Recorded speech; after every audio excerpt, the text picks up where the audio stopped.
I see you've come here for an education. Oh, that's very encouraging. Most children aren't interested in science. Well, this is my museum. I want to show you my wonderful spider collection. I don't like spiders, I don't like witches, and I don't like you at all. Little boy, remember our bargain. Oh, yeah. Spiders are such endearing little creatures, very much like you. But before I show you my most renowned prizes, do tell me, are you pleased with your excursion so far? I mean, you're not afraid, are you? Well, why? Why? There's been nothing frightening yet. It's all been so tame so far. You don't want to wake up, do you? Well, I wouldn't mind. Well, you can't wake up. Well, now we'll take you on the tour. Welcome to the Museum of Natural Hearts. Now, moving right along here. Oh. Now, please, young man, don't touch the displays. Oh, that's very cute. And now here we have Arachnida, the spiders, our finest collection.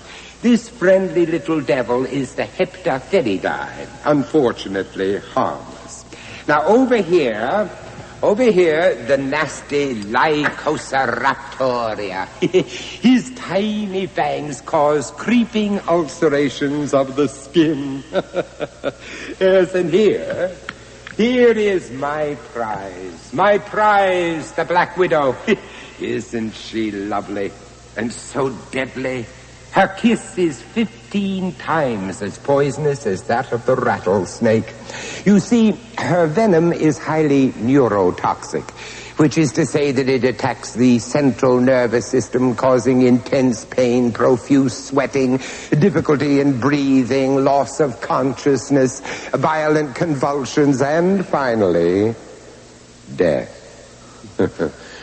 You know, I think what I love most about her is her inborn need to dominate, to possess.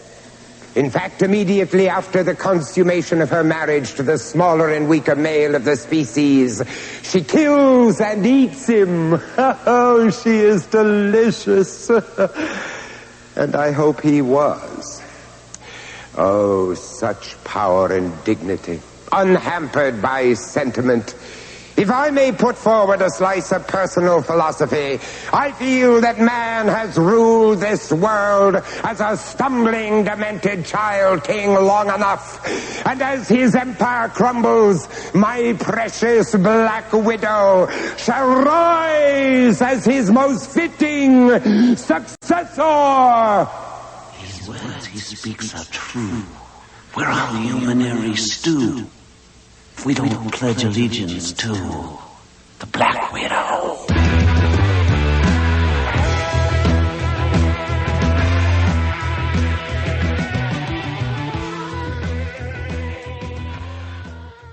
Welcome back, Golan-Globus. That's right. What? Last Wednesday? Yeah. This is your Halloween spectacular, all Vincent Price, all the fucking time. Yeah, some of you are going to be happy because you're not listening, but you're the ones missing out. Yeah, they're going to see Vincent Price go, oh, God, another week off.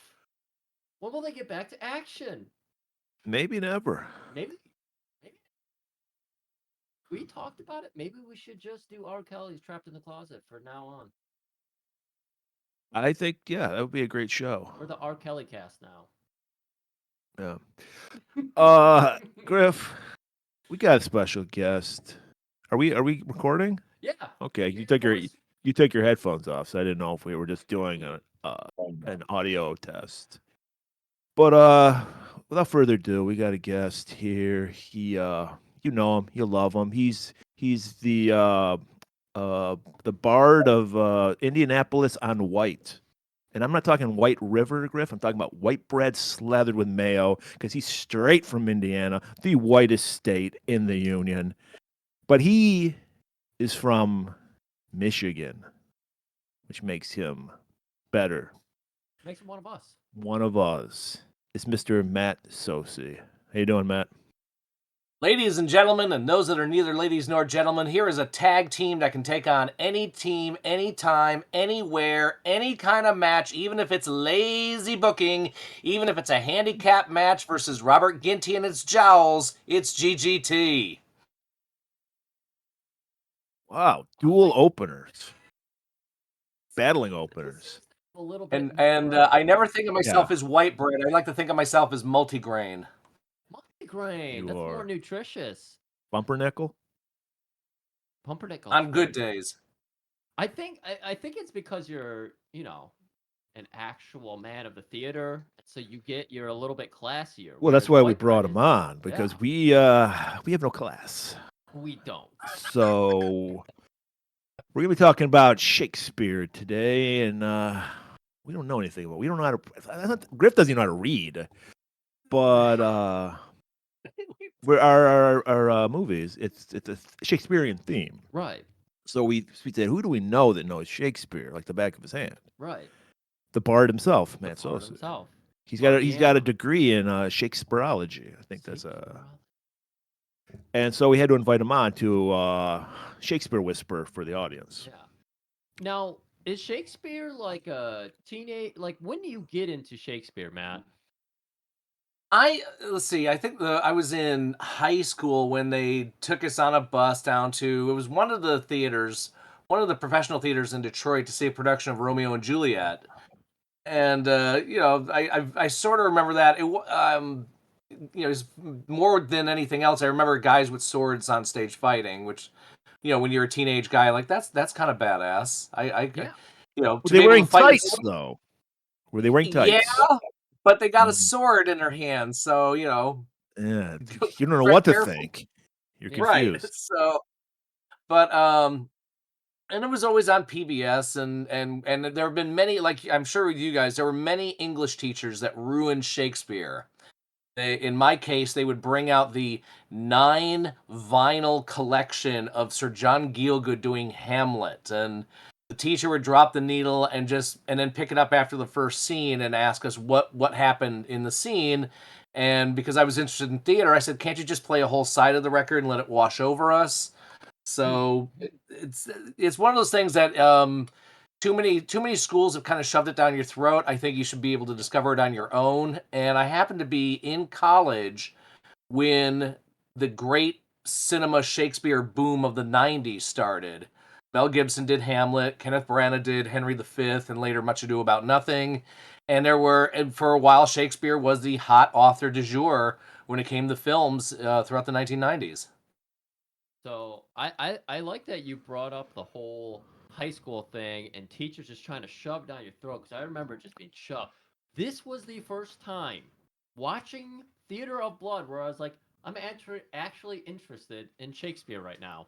Wow. Yep. This might shock both of you guys, but I took Shakespeare class in high school. Yeah. So I was familiar with most of the plays in this movie. So excellent. So do you have a favorite? Cool. One? A favorite? I will say this. Shakespeare's tragedies are actually really good. Yeah. I hate the comedies. Oh. I've never laughed once. Did anyone? Come on, let's be honest, Matt. Is this Shakespeare comedies funny? Are they really? Are we laughing because we feel like we have to laugh? I think people were laughing when I was on stage doing 12th Night, As You Like It, and Much Ado About Nothing. So I'm going to say yeah.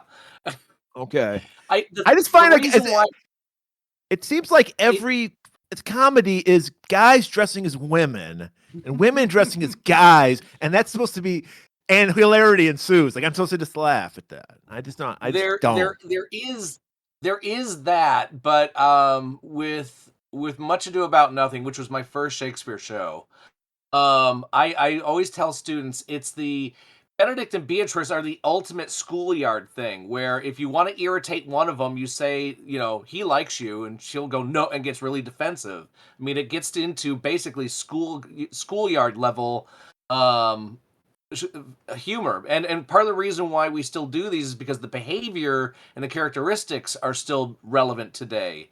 When we use the term comedy, it's not necessarily always in the yuck knee slapping sense of the word, but they're not tragedies. So There's a little of that to consider. I like that option. You either get a Shakespeare tragedy or everything else is just comedy. Well, what he's saying is it's And lowbrow there's also comedy. the history.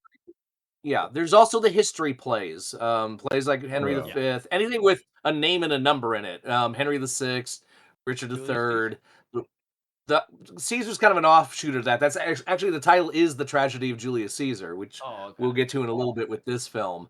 But you know, I have a dream of directing Julius Caesar, but setting it in Rome high school because they can be just as backstabbing as Roman politics. Goddamn kids. You would have to do too much research on some kind of social media, and I think that's not worth it. I feel like there's a fourth level to existing today, and it's social media. No one wants that. Now the question is, since you've performed Shakespeare, is it easy to do? Because it feels like it's daunting because it's you're speaking English yet you're not speaking English. Yes, exactly. It's the way you say certain things because a lot of it is in iambic pentameter, and some are very classically trained at being able to do it as is and not make it sound like you're rhyming. Oh, yeah. My wife has an MFA. She's if people think I'm good, she's amazing. But there is that aspect, and then when you're learning the line, sometimes you replace it with a word that you would use more every day. You know, and here I leave is their version of I'm out of here. So, and when you're sitting in the audience, I always tell you, especially those who've never seen Shakespeare before, it's like a foreign film. You might be lost in the weeds the first 5 or 10 minutes, but just watch the characters, watch the action. It's a play, it's not an exam. We're not asking the audience to translate word for word what is going on. Just watch the characters. I didn't get that until I started doing this podcast. Films made no sense. Plays made no sense. So, like, if I handed you like a play, you could do it right off the bat. Like, you're so seasoned doing this that No, that's the beauty of theater is that we rehearse 4 to 6 weeks, and the whole goal is to make it happen on stage as if it's happening for the very first time. And that's hard to do. I think that those who are the non-creatives think, you just get up there and do it. I'm like, yeah, there's hours and hours and weeks of practice that goes with that. I am not at the level of Vincent Price or Lord Olivier who can just rattle off, monologues after monologues. It takes some hard work to get this into my skull.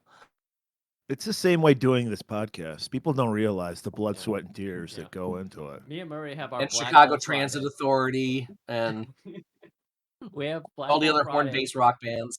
Yeah. where we just stare into the mirror and repeat all the great jokes everyone's gonna hear. Yeah.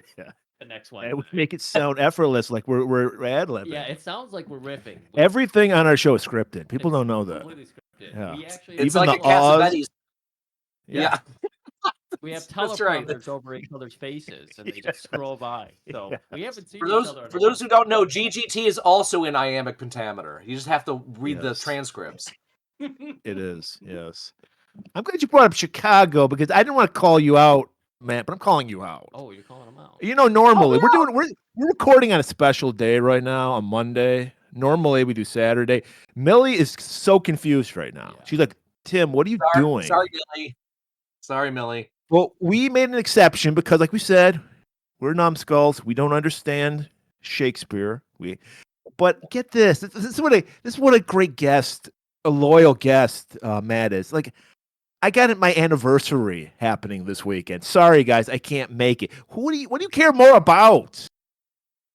Well, here's the thing. I was letting you know. I wasn't going to change my schedule. I was still going to go to Chicago with my wife, but the fact that you guys, you graceful, gentle hosts, were able to reschedule and bring a little bit of soothingness to Millie to not let her be confused. But no, I appreciate you guys rescheduling this. Yesterday was my 24th wedding anniversary, and my kid.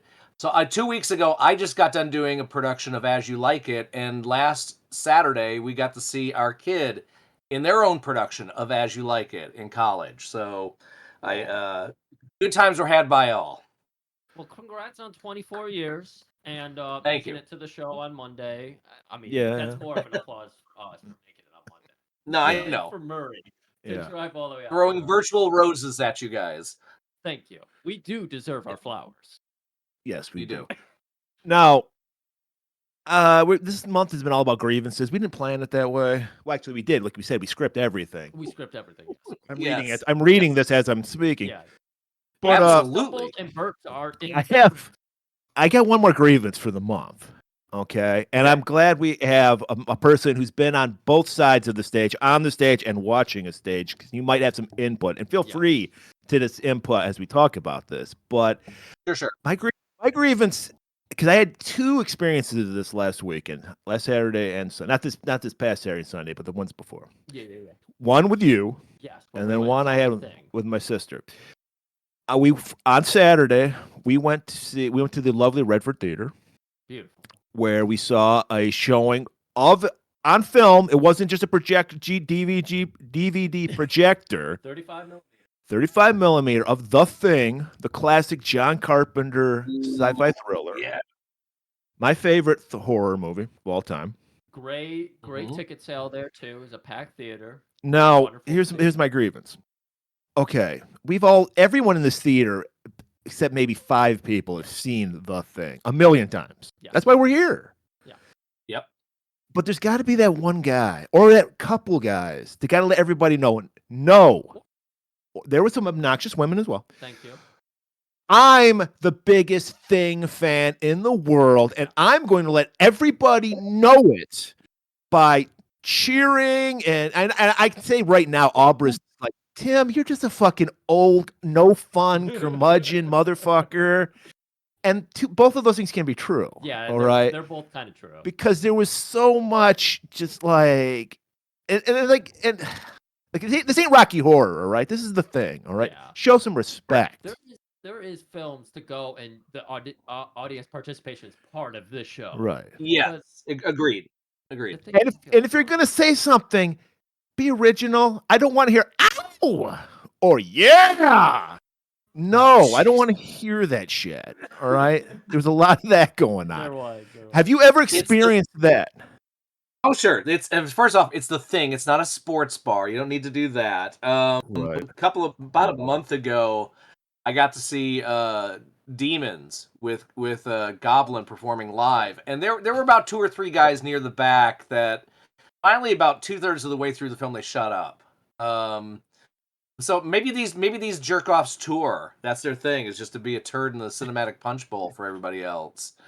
Have you experienced that on stage? When you were on stage, have you ever experienced that? Okay, not. I was in a production of One Flew Over the Cuckoo's Nest back, 20 years ago, and it's near. I'm playing one of the patients, and Danny there's a DeVito? scene where. No, when McMurphy and Ratchet are finally locking horns, and Nurse Ratchet says to McMurphy, "Do you think you're God, Mr. McMurphy?" And a woman in the front row yelled really loud, "No, you think you're God!" And as an actor, you're trying not to react to that, but you're also looking at your fellow actors like, "Are we gonna have to shoulder block somebody getting up on stage?" And how do we handle this? My favorite was I was directing the Three Musketeers on the same stage that I just got done doing As You Like It, a place called Mud Creek Players, and the place was famous for having a really, really old clientele and people that would leave their purses and shit on the edge of the stage. And I went out to do the curtain speech, and there was a woman that had her purse on the stage, and I went up and said good evening to the audience, and straight out of Blazing Saddles, I looked down at this woman and said, "Excuse me, are you in this show?" And she said, "No," and I said, "Then get your crap off my stage." I would have just kicked it, just booted it right out. I know, I should have done that too, but it felt so... now I know how Bernard Goetz felt. He must have been riding the subways. He's the vigilante from the late 70s, early 80s, friends. But, the guy who, like Charles Bronson in Death Wish, probably rode the subways for days just waiting for somebody to start something. Right. So some audiences need training, and it's gotten worse now. Oh, yeah. Because of COVID, and even before COVID, it's a theater. It's not your living room. Try to be a human being. Yeah. Matt, did you say it gets worse? Oh, yes, it does get worse. My story continues. It takes a Please. second turn. So yes, we dealt with that. I was like, I even went over to Griff. I'm like, you just wait. You just wait. When we get to the scene where the head grows the legs and starts crawling away, and he goes, "You gotta be fucking kidding me!" I was waiting for some fucker. I was shocked. He didn't even know how to pop at the right time. Yeah. But no. So the next day, I and my sister go to the lovely Masonic Temple in downtown Detroit, Michigan. An evening with Nick Cave. Okay. Oh man, cool. And it's just Nick Cave and a piano. Yeah. Murray was, of course, in a tuxedo. He looked great, everybody. What was I wearing? Tuxedo. Yes, of course I was wearing tuxedos. Of course. Bagley dressed you, so of course he sent me all the pics. Yes, of course. Well, yeah, I was hanging out with Nick afterwards. But so it's like basically Nick Cave unplugged. It's him, a piano, guy played bass on a couple songs. So it's just a sea of quirky girls that are counting the days when they turn from a quirky girl into a spinster pet bull rescue lady, that transformation they eventually turn into, because all quirky girls become that. And they're like wishy-washy boyfriend. I'm like, who's fucking these guys? I'm looking at these guys and I'm just like, okay, so we sit down.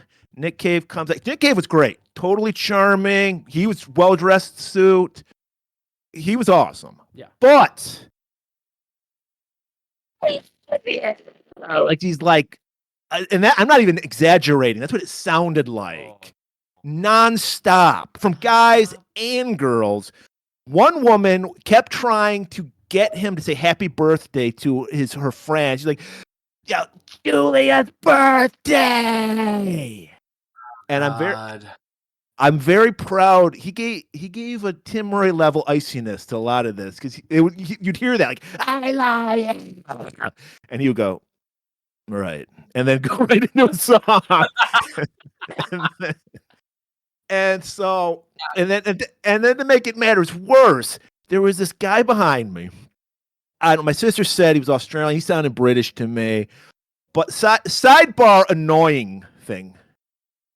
For some reason, and this is all, and I wanted to say, I want to preface this for all our English people listening. I love you guys. I love all you guys in Timbley Stadium that every week, Murray, fill out the stadium. But there's this certain English guy. You might not know this if you're in England, but an English accent is an automatic panty dropper to any boring white chick in America. And America's full of boring white chick. We live in the yeah, big part of that. So you can be an absolute fucking loser in England and have the most ignorant fucking Cockney accent, as Griff says. Yeah. And be like, "Hello there, how you doing, love?" And they'll be like, "Oh my God, let's fuck," like immediately. So these guys, when they come here, they're losers in England. But in here, there's somebody.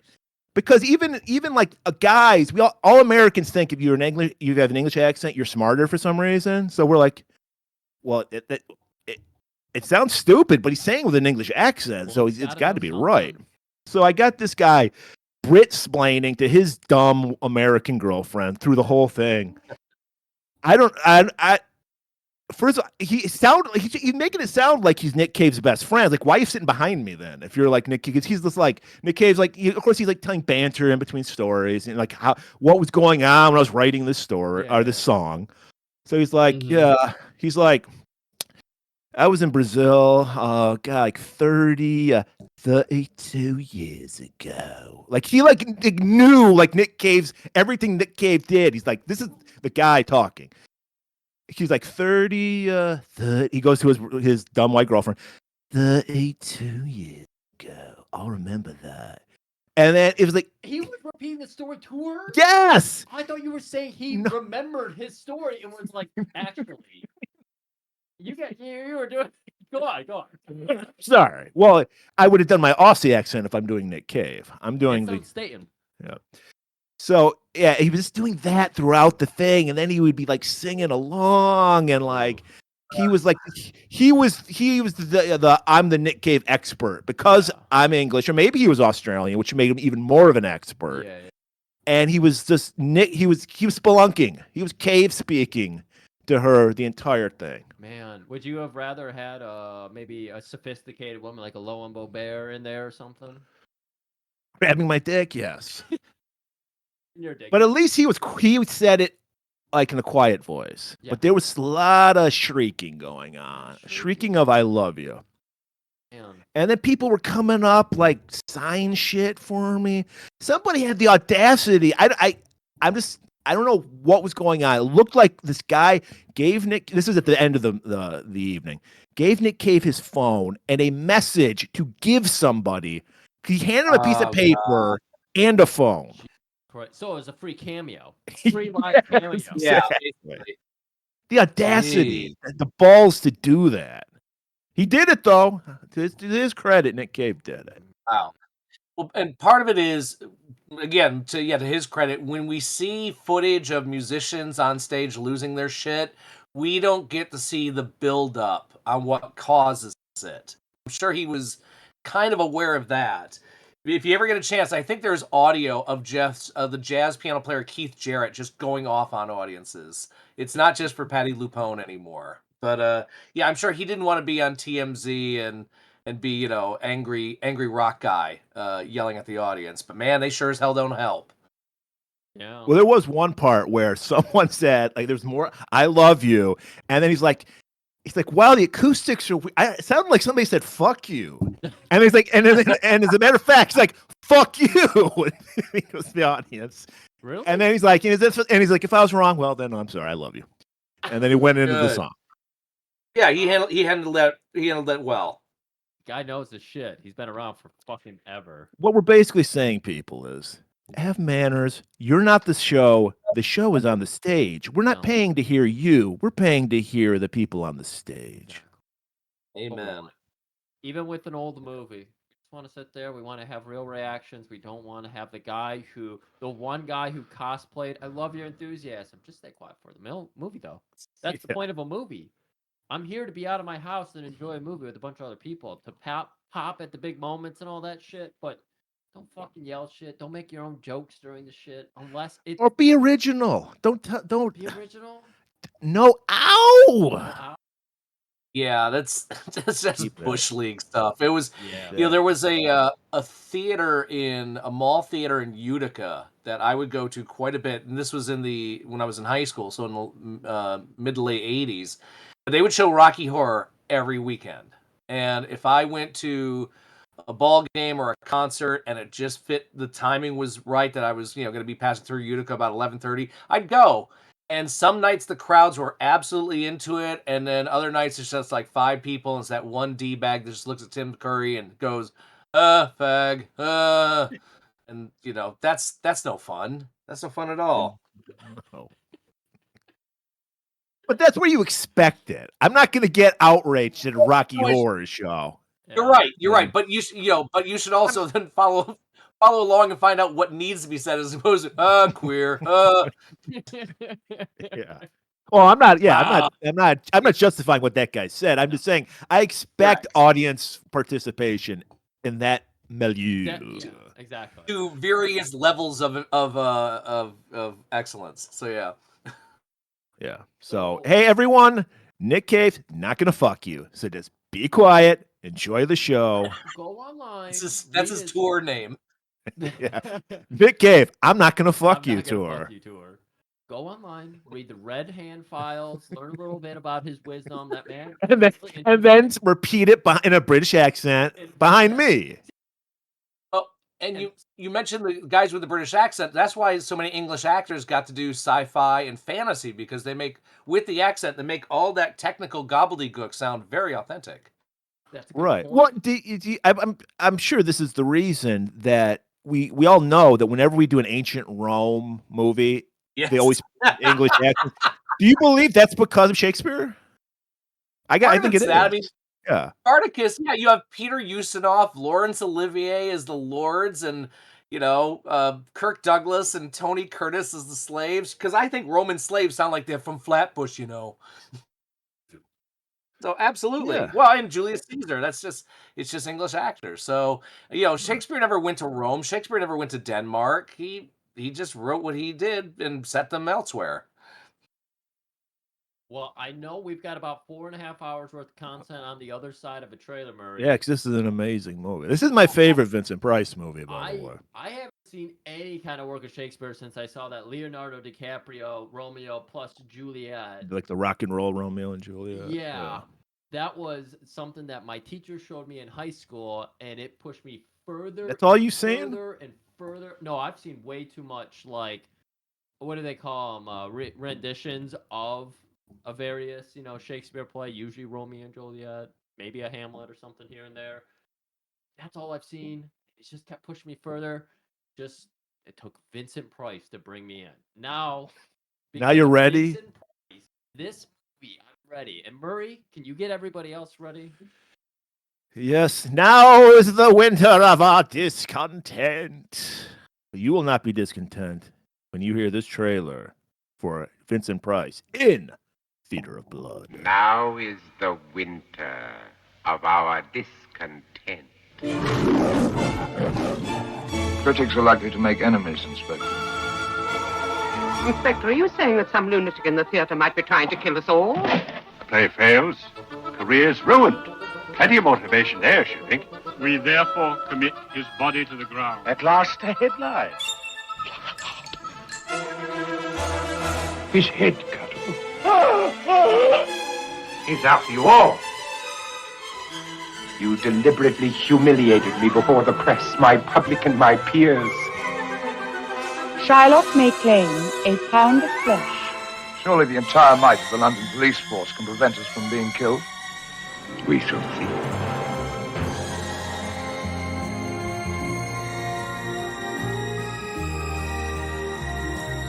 I will grind your bones to dust.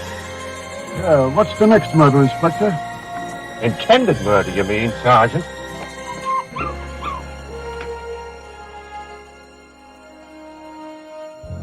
Stop, I haven't finished yet. Crazy. All right, everybody, welcome back. And usually we give you the data and the metadata, but today you get the data, you get the metadata, and you get the metadata, thanks to, of course, Matt Socey. Well, you get accurate data this time. Wait, we just are make you things saying that up. we don't give people accurate data?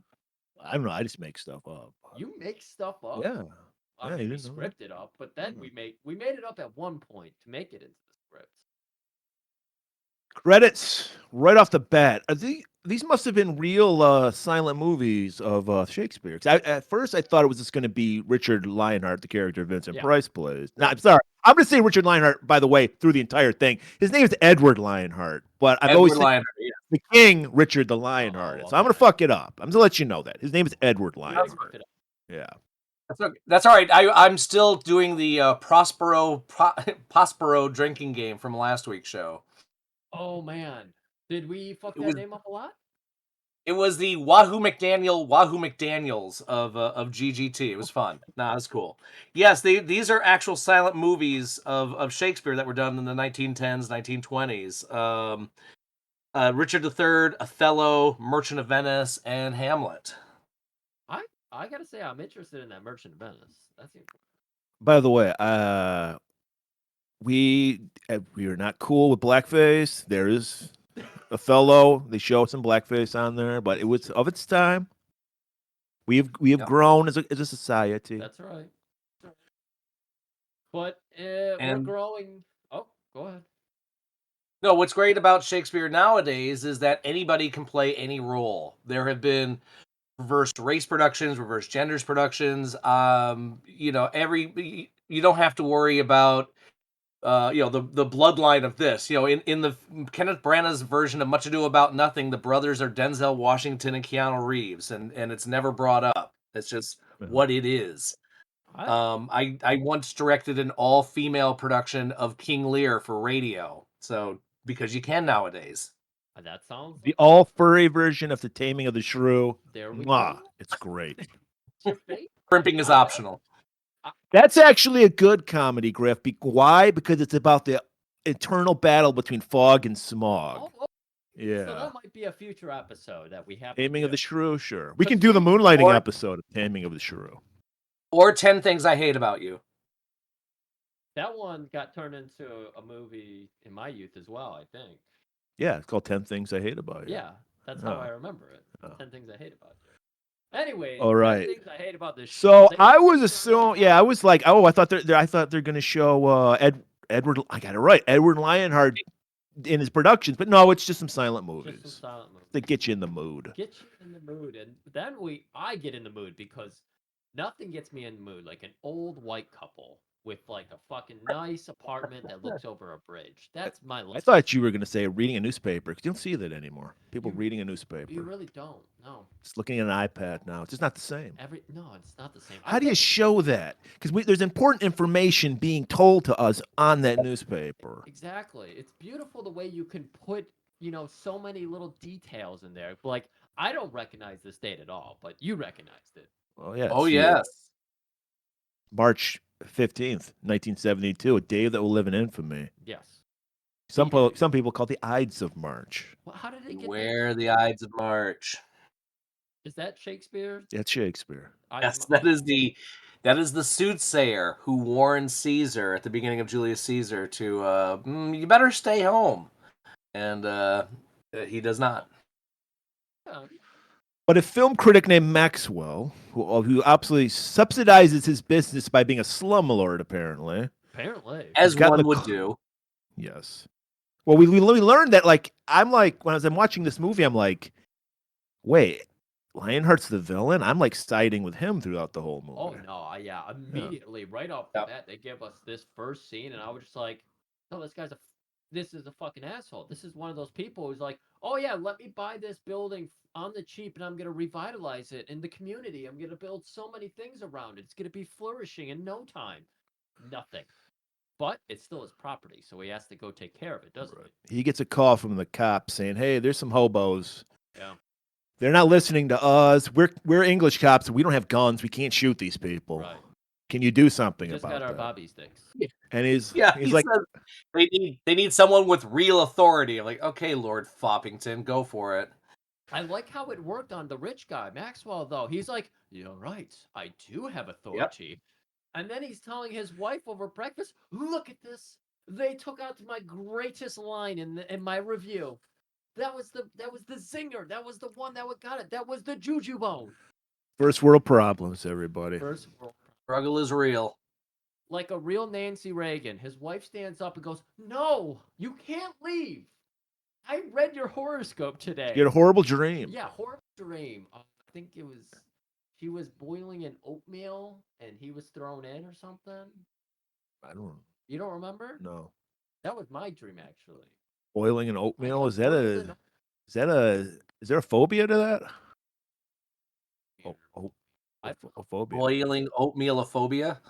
Yeah. So, yes, she is like, no, my dear. I read your horoscope. You cannot leave. Like, pish posh. How dare you? I'm a rich, straight white man. I can do as I please. The police need me. I must go. And go he does. And he's got a meeting coming up, but he's like, no, this is more important. Kick homeless people out of this building that I'm not using at all. That's right. So he heads over. And we see this filthy gaggle of homeless people just drinking purple stuff. Murray, I took a close look. I got the Laserdisc version of this because I was really curious. Yeah. And I did some research, and it turns out at one point they were trying to do a cross-promotion. Shakespeare meets energy drink. And what was born of that? Henry IV Loco. Henry IV Loco. That's where Four Loco started. I thought it was the purple stuff. You remember the Sunny Delight commercial where he's like, and he's like, the purple stuff? I thought they were just drinking the purple stuff. Some people said Henry IV Loco was the very first lean drink invented. But yeah, my favorite rapper, Little Henry IV. Apparently, it was an upper, not a downer. Well, in classical verse, it would be the drank of purple. The drink of and they're drinking it, and they're getting down. They're doing what's known as in the world of hobos a soup kitchen. It's a hobo orgy basically. It is. They got some really good looking hobos though. Like that woman was skeletal. So this is the cast. This is what should have been the cast of Rent. It'd be more believable. Wait, yes. what's Rent about? Squatters who can sing and be charming and way too old for being 20-something squatters. And don't they all have AIDS? Isn't that part of it? But there's a part of that. There is that aspect of it. Squatters, Remember the great song they used it in Team America? AIDS. We all got AIDS. Yeah, that's right. Yeah. So There's everywhere. yes, he's very. Now before they enter, of course, there were Maxwell is confronted by two Bobbies who look like they might be cops, they might be people in disguise. You don't know yet, but you'll find out as this film goes on. I thought one looked like the Big Mac cop from McDonald Land. They had those like hats like the Big Mac cop. Yeah. And they go, "Sir, we can't do anything. We don't have guns." You know. It's like, never fear. I'm here to get these poor people out here. As you can tell, I have a very commanding voice. I will tell them to leave. And he's like, "Get out of here, Scott! And then the bums, just emboldened by their Henry IV Loco. Henry IV Loco. Have you guys ever heard of Four Loco? I don't drink energy drinks. No, that got banned. That was an alcoholic energy drink. Oh, sorry. You know what's even better? You have to explain a joke. Yeah. He's in Indiana. It's a dry state. He doesn't know anything about alcohol. So they surround him. And they start stabbing him. Well, first, for some reason, there's like a shower curtain or some piece of plastic. Well, yeah, so it's great while he's trying to poke at them with an umbrella, and here comes a broken bottle, a knife, a saw, a cleaver, and they start to surround him. So he runs out, and for some reason I'm sure a certain somebody who we'll see in a minute, put up that plastic so he has nowhere to run. Plus, we get the cool visual aspect of a face smushed up against plastic, and then blood starting to splurt. It perfectly works in this situation too, because sorry everybody, but we are going to learn this is a whole fucking meta, grand schemed production. We're getting into the Fives vibes here. Yeah, it's a Psycho reference. It's a Psycho reference as well. But it's great because as the bums start rushing him, the old bums rush. It's like, cops, help me! International sign, hands tied. Sorry, can't help you. So he gets fucking murdered in front of our plastic sheet here. He's getting stabbed up. And he, as he's being murdered, the very familiar Vincent Price-esque looking cop goes, "Oh, pardon me, thou bleeding piece of earth, that I am meek and gentle with these butchers." Then, "No, it's... but you're dead." But he's not dead. What did we just witness, Matt? Another critical miscalculation on your part, dear boy. This is kind of his version of in Julius Caesar, when Caesar is stabbed, a group stab by his closest compatriots, and he finds the last person who stabs him, the one that does him in, is his closest friend, which is Brutus, and gives us the line, "Et tu, Brute." This is their version of that moment. So now here's the theme, people. Shakespearean murders. I love it. That's right. So, in the original Fives, we had the plague murders. Plagues of Egypt. Yeah. And then the second one, it was just all over the place. Yeah. And now here we are back to themed murders. Yeah, I'm here for I'm it. pretty sure Theater of Blood was made solely to jump on the bandwagon of totally. Fives. Yeah, totally. And it's the only one of Price's, because this was really Vincent Price's last great cinematic run as a leading man. This was the only one that was R-rated and didn't do as well, unfortunately. But it's like you said, guys. This is also a personal favorite of mine, of his. God. It's so good. I mean, Metacritic and I think Rotten Tomatoes, the other thing that gets pulled up on Mike's Plex. According to those two sources, this is a big time favorite for a lot of people. it was one of Vincent Price's favorites because he got to kill the critics. Yeah. course. You got, and there's somebody in one of the Kino Lorber just put it out on Blu-ray recently, and one of the according to legend, one writer was able to meet Price and say, kind of like you, Griff, that I hated Shakespeare growing up, but I loved it when I started watching Theater of Blood. And Price, of course, shot back, well, if you kill a few critics, you'll get extra credit. That's not quite freaking good, but that is fucking good. Right. That is fucking. So Edward Lionheart goes back to his Theater of Blood, his lair, where he's dressed up in his Roman regalia, and then he does the Mark Antony speech after Caesar has been killed. I keep thinking that's a '90s pop star. I can't hear that name and not No. Oh no. '90s No. pop star. This guy was there first. This guy actually existed. Yeah, he married J-Lo first. Close, Cleopatra, J-Lo, Yeah. So, and we've all heard it, friends, Romans, countrymen, lend me your ear. Come to bury Caesar, not to praise him. And for you GGT fans, this is where the term "the evil that men do" comes from, which is, of course, a Charles Bronson title. It's also an Iron Maiden title. That's right. So the bums, yeah, they're the audience you hate. and not only do we hate, Lionheart hates it. It's like, shut these. He goes to apparently Jeff Lynne from ELO is like working with Lionheart. Oh, you mean that person who's not who we think it is? If it's not Jeff Lynne, they're in every yacht rock tribute band playing right now. I just loved it. So Jeff Lynne, he commiserates with Lionheart because he's the master of overproduced music, so he gets some shit on for that. It's the distraction too. If you're going to be watching a great magician work, you need the perfect, eye candy. Jeff Lynne, ELO. I kept thinking. Are you a big ELO guy, Griff? I love ELO. It's overproduced for me. It's too gloss. It's too many vests with moons and stars on them. Just yeah.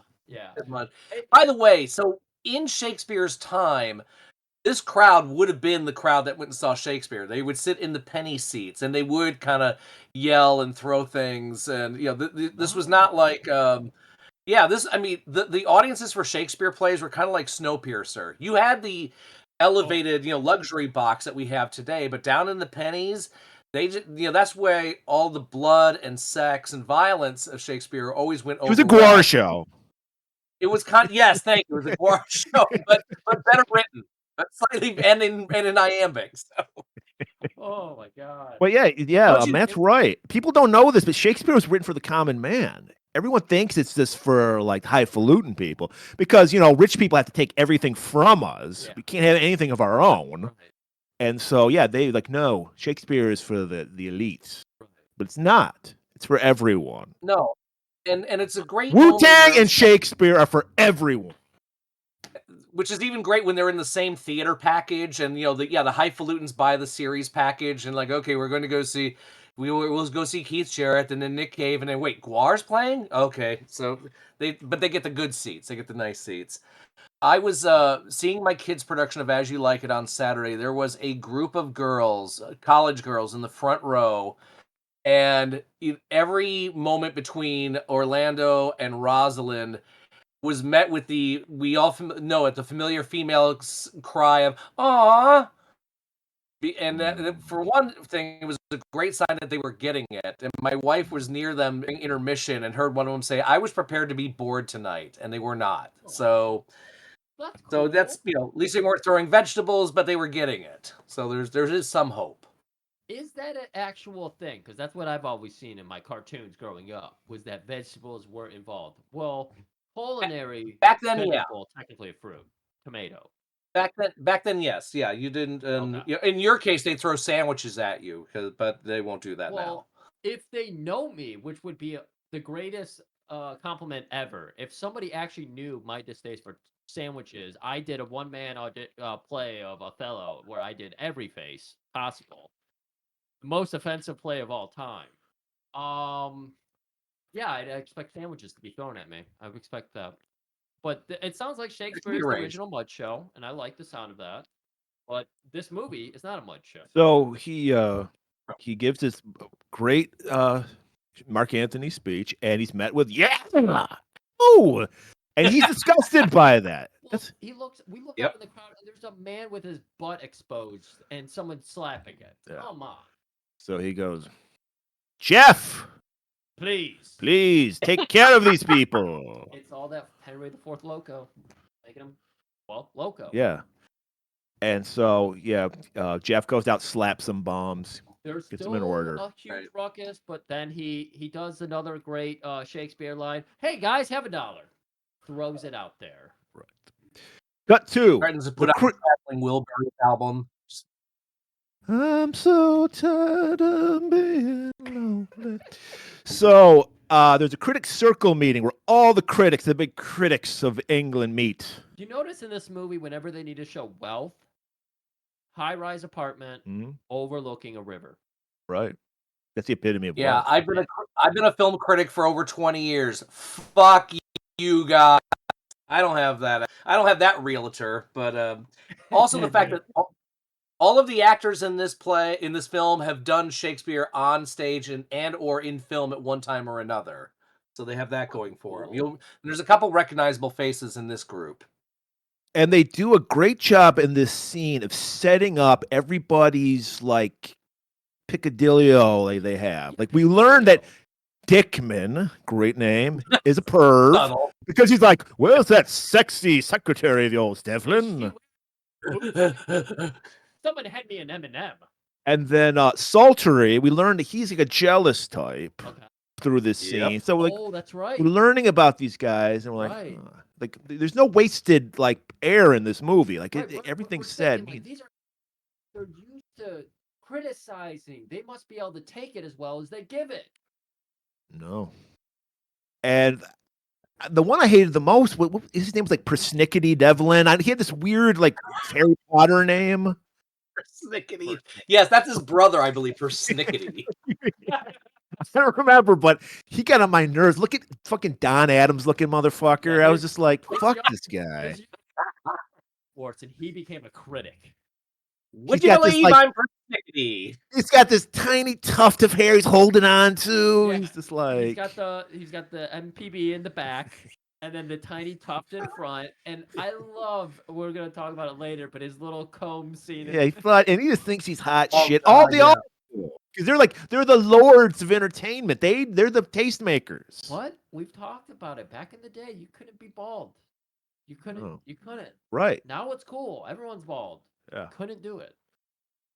So that hot piece of ass Rosemary that Dickman was talking about. I'm using Dickman's words, by the way. She comes in and goes, "Did you hear? Maxwell died." And they're like, "What?" Yeah. So Devlin's like, "Well, I have to go. I have to go to the scene of the crime." Why the fuck is Devlin going there? He's important with a capital I. Yeah. I thought Rosemary called him. Or not Rosemary, Boots had called them to identify or something like that. But either way, again, going with you're a critic, we need your word. Well, I am an upstanding citizen, so of course I'm going to help out the police. Right. Who knew that the cops go to the critics first? Very interesting. So this is where we meet Boot, who I don't remember his name. He's most famous for Duran Duran in Barbarella. Yes, the great Milo O'Shea. Yes, he is Duran Duran, and then the same year he played the friar in Franco Zeffirelli's Romeo and Juliet.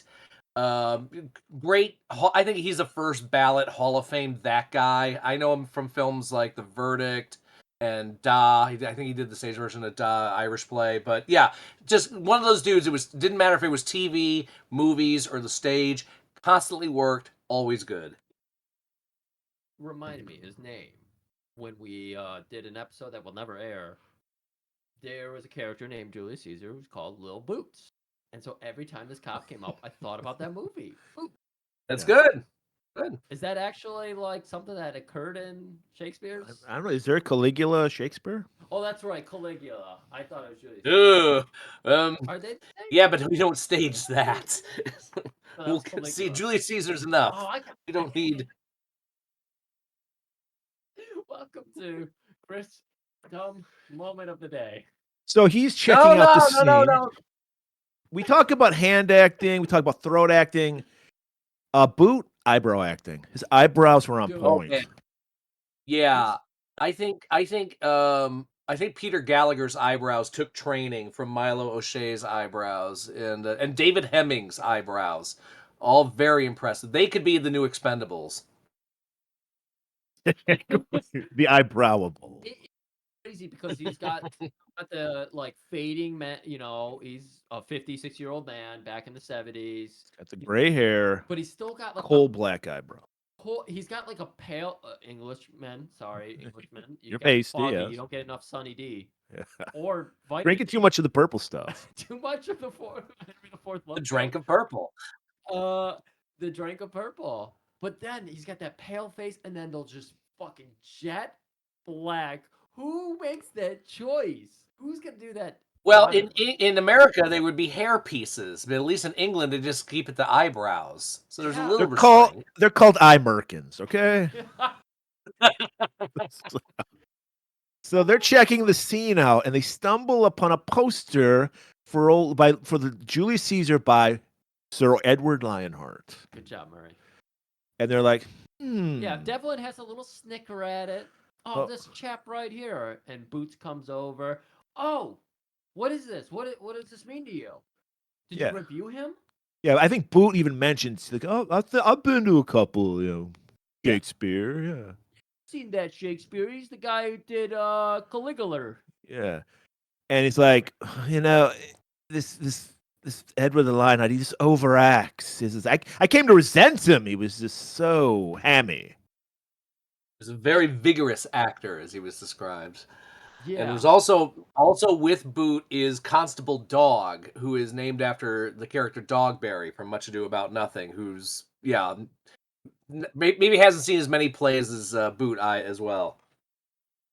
So outside, we see Jeff Lynne luring another one of the critics, Hector, to the theater. Snipe. Hector Snipe. And he... Also a name. Yes. And he's luring him into the Theater of Blood. And because he's like... I think because the thing was that he was going to tell him that Edward Lionheart is alive. Yeah, he was getting an exclusive interview with the supposed dead.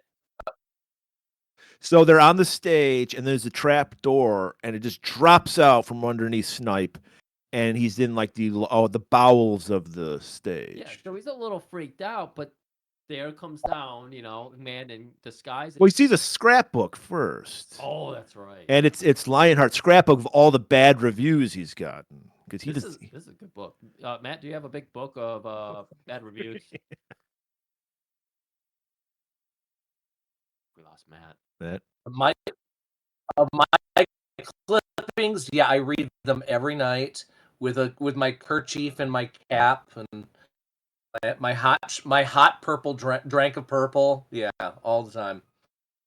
All right, Matt. Now, if you wouldn't do this, but if you were to say kill all your critics, what literary author would you patent your murders after? I would use Shakespeare. In fact, I would use one of the plays that's going to be featured in this film later on. I got to be in a production of this particular play, and it's one of my favorite experiences on stage. And it's pretty brutal. It's pretty harsh. So I will go with that. So brutal is what you're looking for. Yeah. Well, you got to make a statement. Okay, because I'm thinking like I would want to do like a time rift. Rip somebody in half type situation, and then go through their CDs. Well, yeah. If I'm gonna use a time rift, I'm gonna grift and riff around. I would base all my murders on Dr. Seuss books. What would be in the green eggs and ham? Exactly. I would feed somebody what they think is green eggs and ham, but it's like their loved one or something. Oh. If that were the case, then I guess my alternate choice would be Jane Austen, and I would just shun them to death. There you have it. That's good. I love this out of Now we're at the Theater of Blood, and we have Hector Snipe, and he's perusing this. He's griffing this scrapbook. It's laying open, so he's like, I guess I can go through it. It's technically a living room. That's probably why he gets killed. Yeah. Spoiler alert. Just for grifting around. So as he's griffing through the scrapbook, Beautiful scrapbook. probably just looking for his reviews on top of it. Just Yeah. like a piece of shit. Well, we've been learning that these critics are fucking high on their own supply. He's a gutter snipe, if you will. Gutter snipe. And so Edward Lionheart appears. He he just comes through the bowels of the stage, and he's wearing like a gladiator kind of Roman outfit.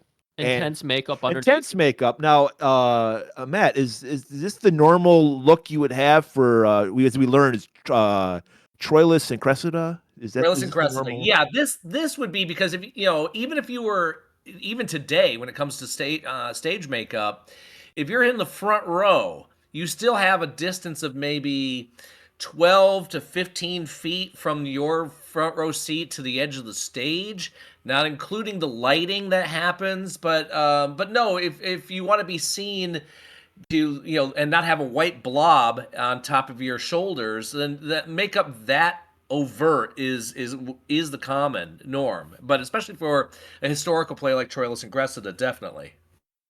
Yeah, people don't realize like stage acting is different from movie acting, that you have to do big gestures so that people in the cheap seats can see what you're doing. We hear Jim Yeah, talk about this in wrestling all the time. Exactly. I'm not a fan of miking actors. I've had to do it in a few spots that I've had to direct, but if you have a good actor that can speak from their diaphragm and their chest, they can hit the wall and bounce back with their voice. But yeah, that's how it works. It's called acting, dear boy. Try it sometime, as Lawrence Olivier once famously said. Yeah, it's very, like we were just saying, Griff. It's the same thinking behind professional wrestling. Why people do such big moves, because the cheap seats, people got to see it. That's the reason why people don't know this. So many wrestlers have long hair. It's to sell a punch. Because you fling your hair, the hair goes flying. It really looks more powerful. Even the Rick Rude spine buster stuff. I mean, it just kills in the upper decks. Exactly. Yeah. Exactly. We're getting further and further away from the theater, though. So now Hector, being the little gutter snipe that he is, you notice everybody immediately rats out Devlin. Like, it's Devlin! That was good shit. Yeah. I love that. Wait, it's kind of like who's getting ratted out a lot lately? Yes. Lord imitates life. So yeah, Hector's he's trying to save his skin because Edward Lionheart is looking very ominous. Right, he's got a lot, he's got a lot to say about his opinions and everything. He's just like, they are just opinions. You are right. I'm only human. An opinion I am incapable of sharing. Ooh.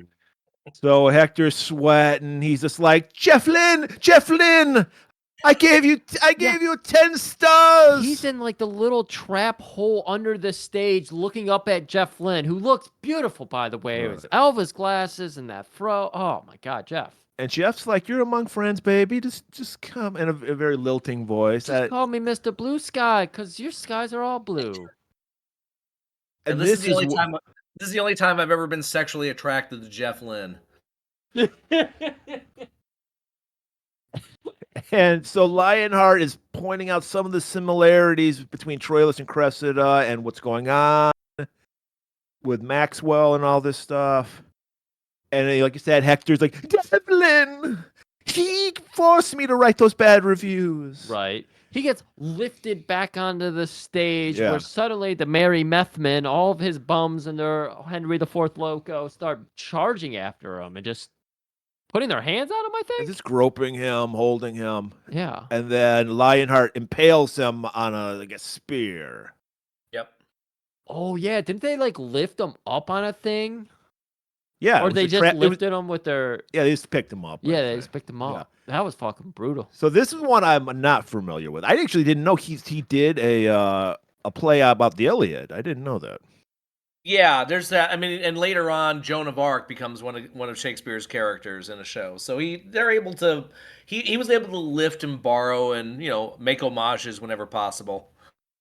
So what does that mean? I mean, Troilus, I guess, is about Troy, the city. What is Cressida?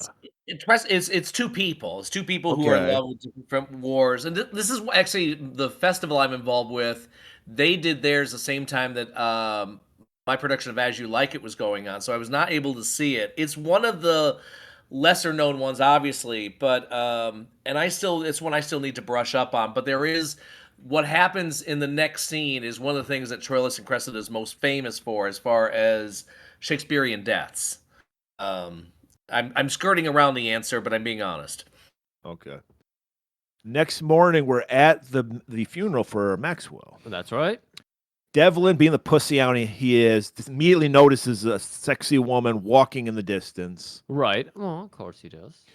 So he makes a beeline. He's like, I didn't like Maxwell that much anyway. Right. Who would? She was also humming "Strange Magic" by ELO for some reason. Yeah. It's called foreshadowing, by the way. That's called Back to foreshadow. So we haven't done that in forever. The funeral breaks up, and then we see a very familiar character as a gravedigger reciting a little Shakespeare, shaking his spear, if you will. Oh yeah, he's shaking it all night long. Was this what play was this from? Do you know, Matt? That's from Hamlet. There is a character called the Gravedigger. This is the man who is digging the grave for Ophelia, and this is the scene where Hamlet finds the skull of his jester of Alas Poor Yorick. I knew him. So there is an actual character called the Gravedigger, and that is what Price is doing in this scene. Very fun. Griff, we're not talking about a monster truck. God damn it, I was just going to ask, is this the inspiration to my favorite monster truck? Actually, I would love to hear the monster truck driver do Alas Poor Yorick. I would pay to hear that. He does a presser after he wins, and he just starts quoting. So this is what a great actor Lionheart is. He's among his victims, and they don't even notice him. Yep. But of course, they're such snobs, they wouldn't give a gravedigger even a moment's notice. Oh, right, exactly, because these are critics. They're just like, seen it done better. And then off in the distance, we hear a horse coming. Right, so they're all gailing outside of, what do they call these giant church? Mausoleums. Mausoleum, yes, where the sarcophagus lives. Yes, and we see a horse dragging the body of Hector Snipe. Yep, and this is straight from Troilus and Cressida. Do you want to go into it? Do you want to explain the Troilus and Cressida? Or are you not familiar with this play? No, it's just body dragged by horse, kind of. Yeah, I remember this from the Iliad because we did the Iliad in high school, and it was Hector. So what happened was Hector kills Achilles' boyfriend / best friend. Achilles flips the fuck out.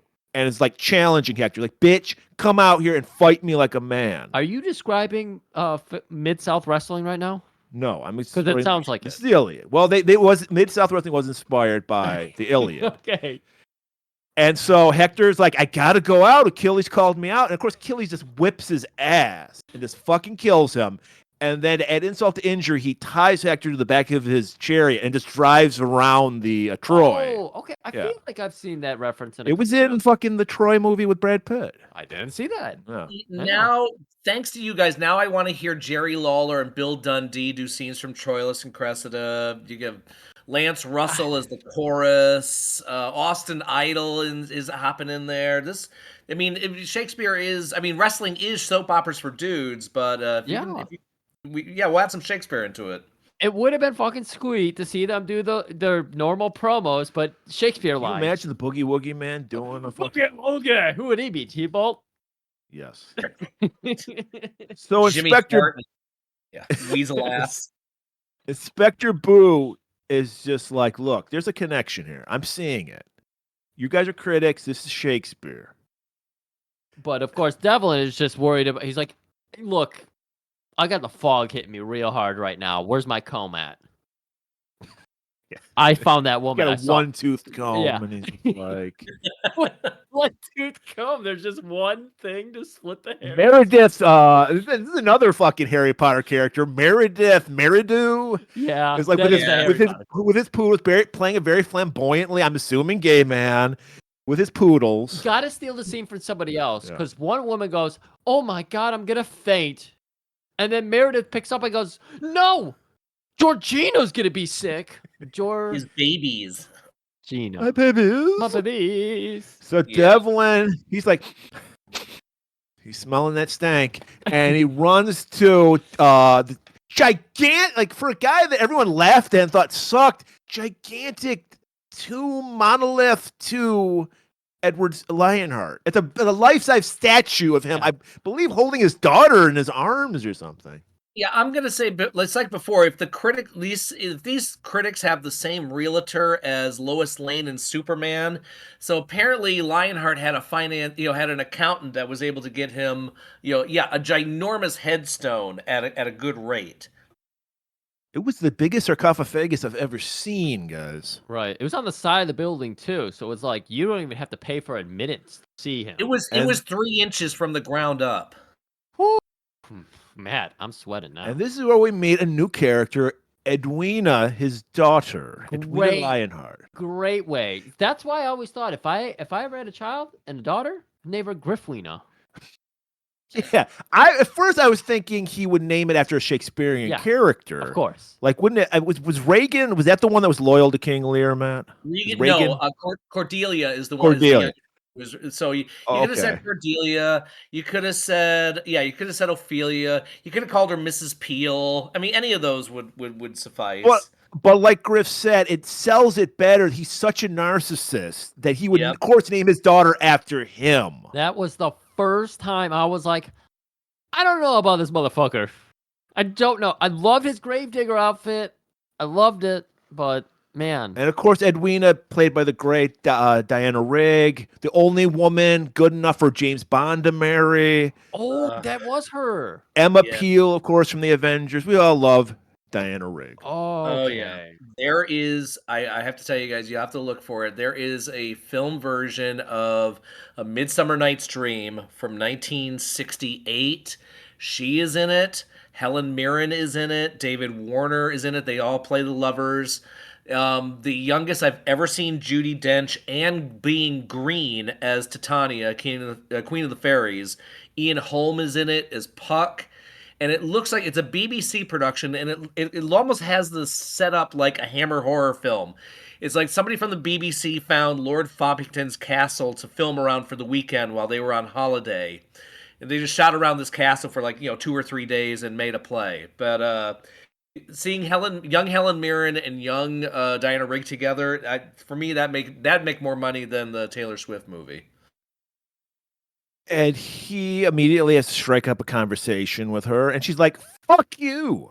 You're the reason my dad's dead, you fucking asshole. You and your criticisms and your denying of proper you should have given him his flowers. And this is where we see how every critic in this fucking movie is a weaselly little shit. Like, when they're writing the reviews, it's just like, bullshit, this guy's trash. He's like, I thought he was pretty good, actually. But his problem was he only did Shakespeare. I wanted him to come to the modern world. I was just trying to goad him into becoming a modern actor. Hasn't he ever heard of this new play, Rent? So he's basically using the asshole gym teacher logic. Yes. I abused him to push him to be great. So Devlin's modern equivalent is Jim Jordan. Exactly. He would definitely turn his blind eye to someone molesting somebody. Right. Allegedly. All right. We're still on YouTube thanks to that. Allegedly. So now we see, this is a play I am not familiar with, but we see Cymbeline? Lionheart.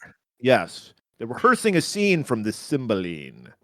Yeah, it's also one, that's not done a whole lot, and I have not seen a production in over 10 years. But the killing is pretty good.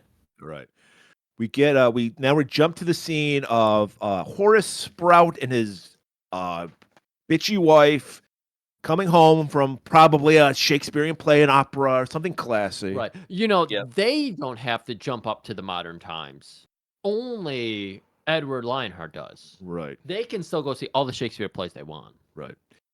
So they're getting ready for bed. They notice a giant pirate chest in their bedroom. Not a cause for stressing. It's just kind of how did that get there? I don't give a fuck. I want to go to bed.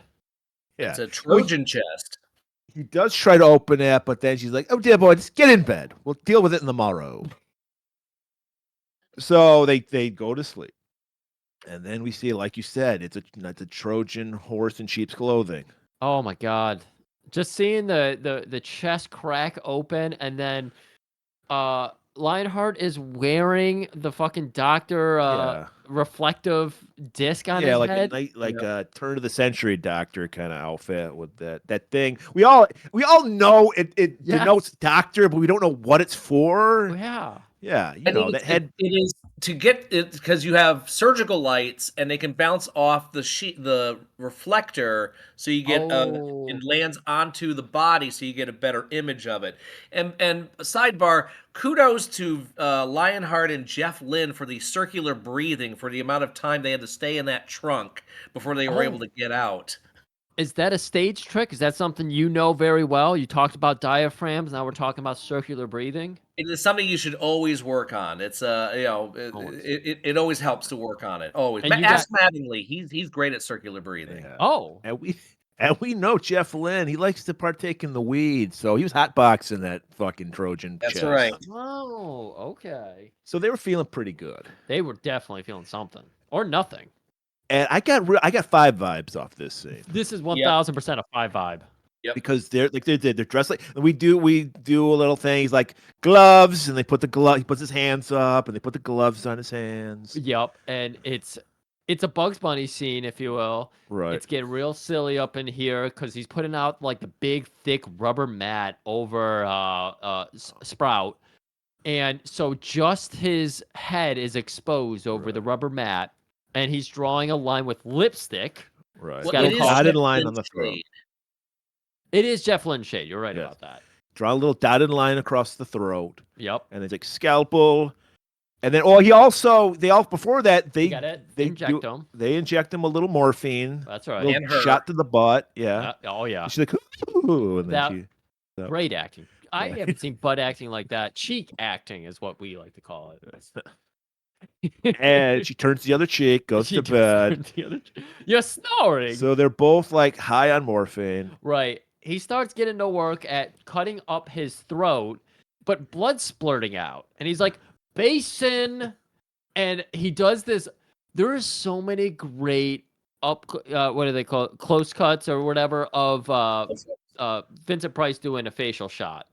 Yeah, you could hear his eye roll from here.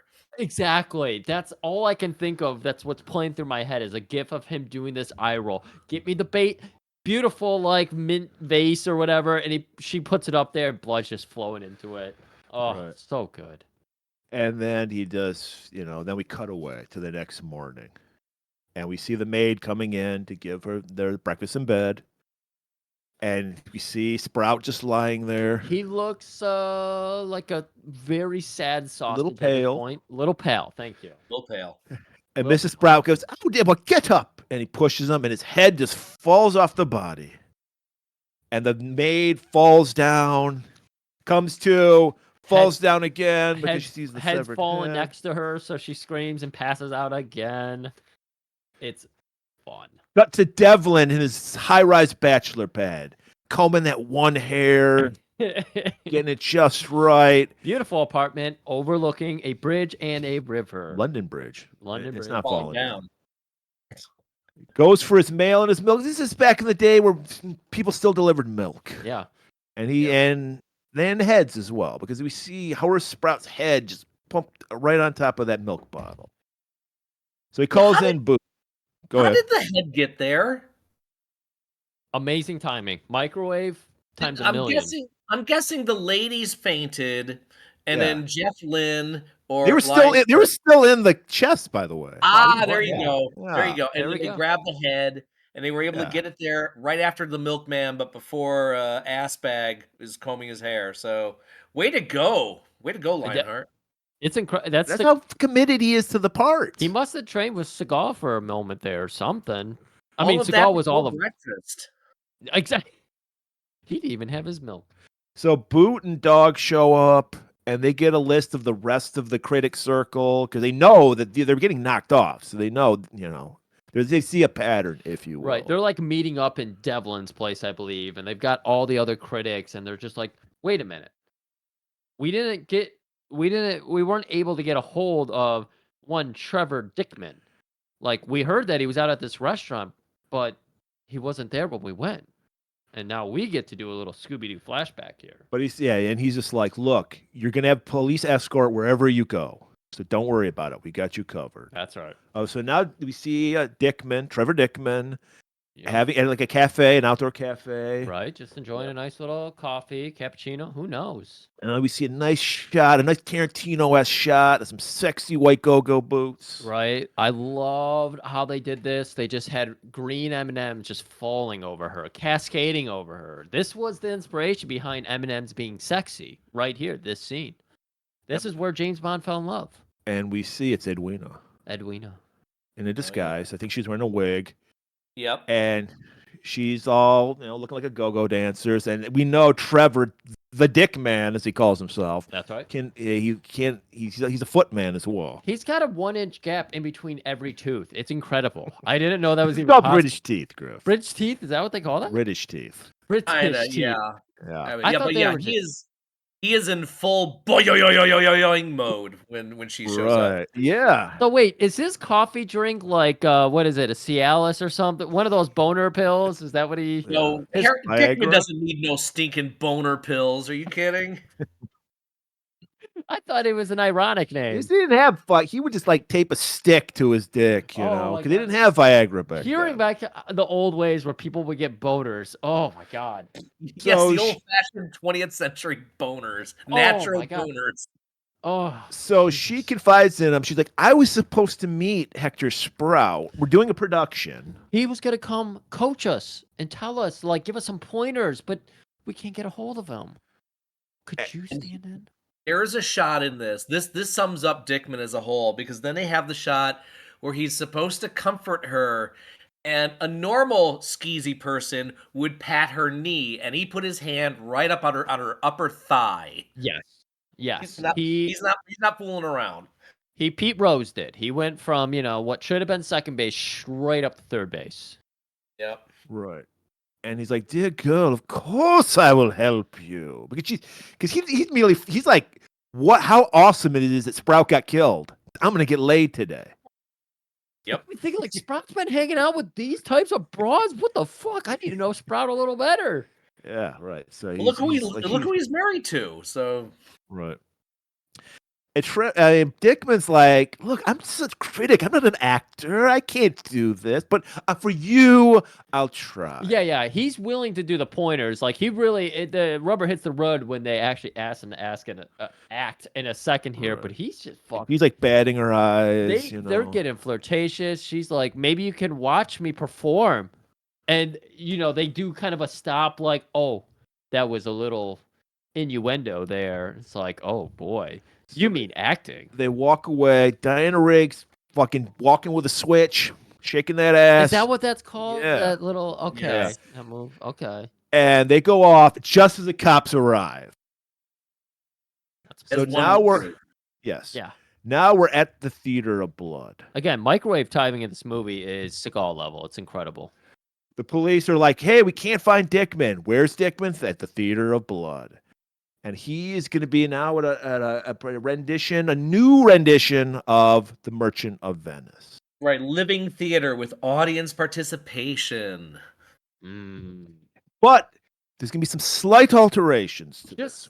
Ever so slightly. We butchered it a little bit. And so we see, I don't know, are we going to have to cancel Vincent Price? It's 1973. Okay. I think he's grandfathered in, and this Merchant of Venice is a very difficult play to tackle in this current climate. What we're going to see in a moment between Dickman and Lionheart is Antonio needs to borrow money from Shylock. Shylock is, of course, Jewish, and he is on the brunt of all the anti-Semitism in Venice, and he agrees to give him the loan, and if he does not pay him back, he gets a pound of flesh, literally. Oh. And then we get to the court case, which they sort of do in this one. But there's also been discussions on, is Shylock really the villain because he's been the victim of anti-Semitism all of his life? So anyway, it's up for debate, and it's complicated, gang. So read carefully. Vincent Price isn't Jew face, as they call it. He's got the nose. Thank That's you, what Sarah. they call it. That's what They they do. call I know. it. Oh, Yep. okay. And so, but like you said, it's 1972 or 73. We've evolved. Well, I like to believe so. So he's doing this, and I don't know if you knew this. You've heard the term. You've heard the term Shylock for a loan shark. That's where it comes from. I've only From heard this of the pound of flesh. I haven't heard this. Whatever you said, Frylock for a Shylock. And he goes, "Lay bare your bosom." And he's like, ooh, he's getting into it because Edwina's like opening his shirt. Oh yeah, as soon as Edwina starts going for a shirt, because they have led this man on so hard. He started reading lines. No, say it with bravado. Say it like you mean it. Muy gusto. Dickman was getting into it. He's lifting his glasses. He's trying to do some fucking serious hand acting. So when she's starting to lay open his shirt, he's got the fucking what was the horoscope or whatever it was? He had one of those fucking signs, like the M with the horn that shot off in one direction. I don't know. What is fun watching the scene with Andrews and with Price throughout is the fact that they have to do it not well, especially in Price's case, because his performances as Lionheart vary. It's kind of the Shakespeare equivalent of Meryl Streep learning to have to sing poorly for a film like Florence Foster Jenkins. Okay. And then Lionheart, this is the scene, the pound of flesh scene, where he demands his pound of flesh. But in the real Merchant of Venice, Antonio does not get killed. That's right. His daughter Portia, in disguise, foreshadow, finds a loophole and the case is thrown out. So Lionheart approaches him with this Rambo knife. And then he finally Dickman realizes, Lionheart! Immediately, it was Devlin, not me.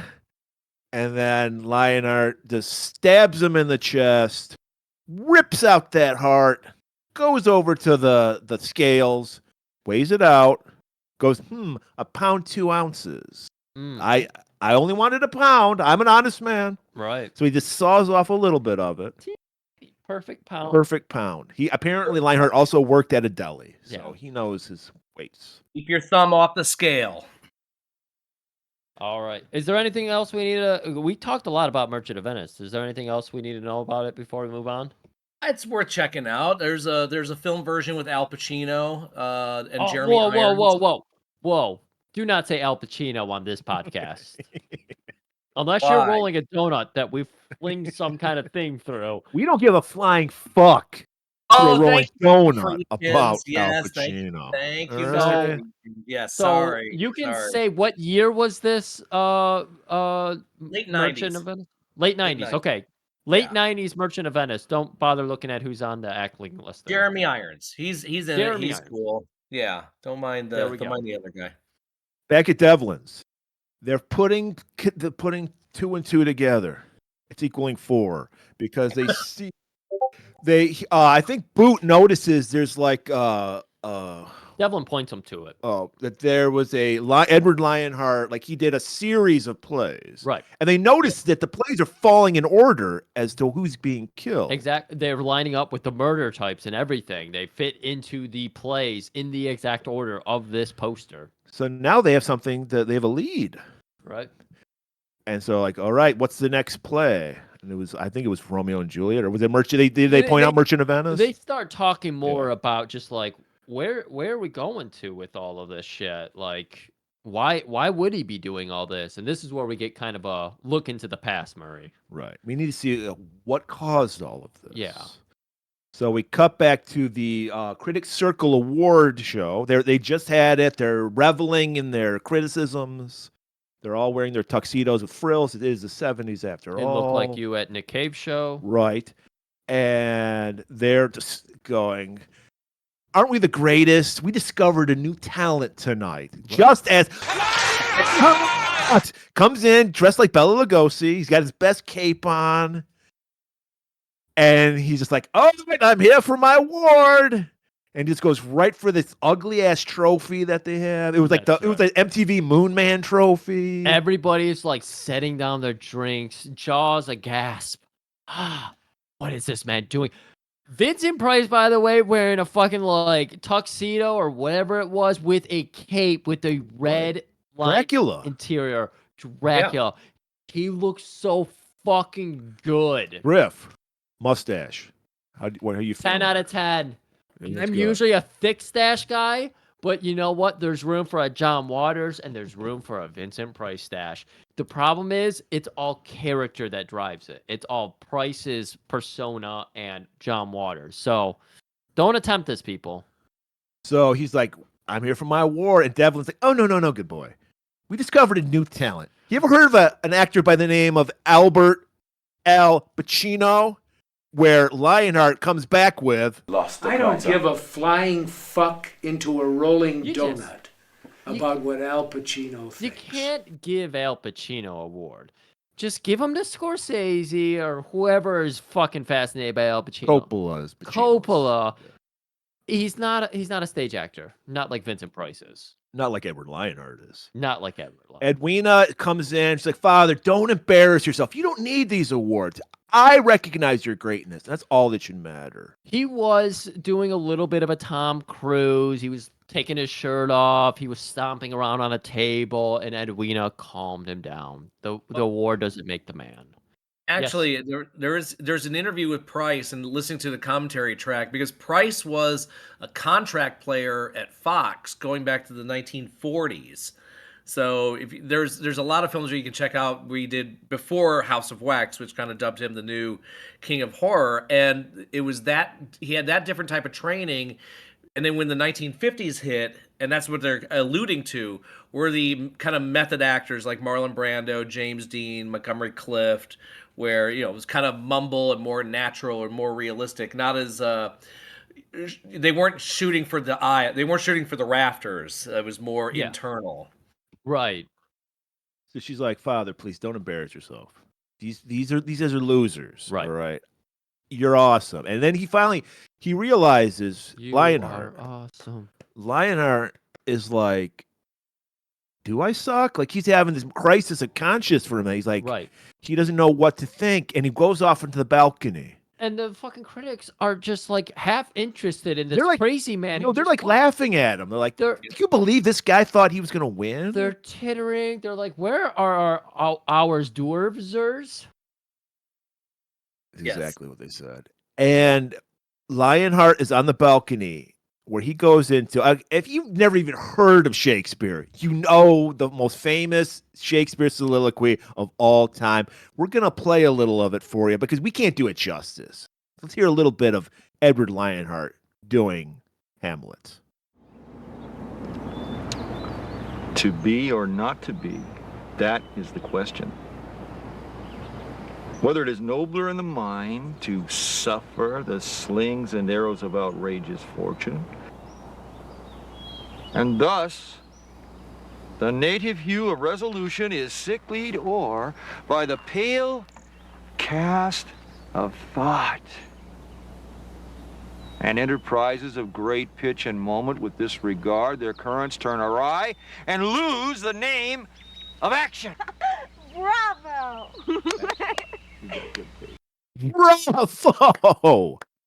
Bravo! I mean, this movie somehow gives you the 5 vibes. It gives you the fucking Hamlet to die for. Like, our man over here speaks Shakespeare. Yes, he does. Yours, Mel Gibson. Winghauser is the tears coming down Winghauser's eyes. My God, if he were like servicing this, Winghauser says, "Who gives a fuck? I do." That's how amazing. That's right. He gives 2 fucks up.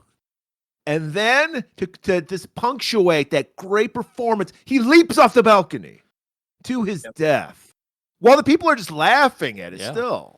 A little drastic, over dramatic as usual. Yeah, overacting as always.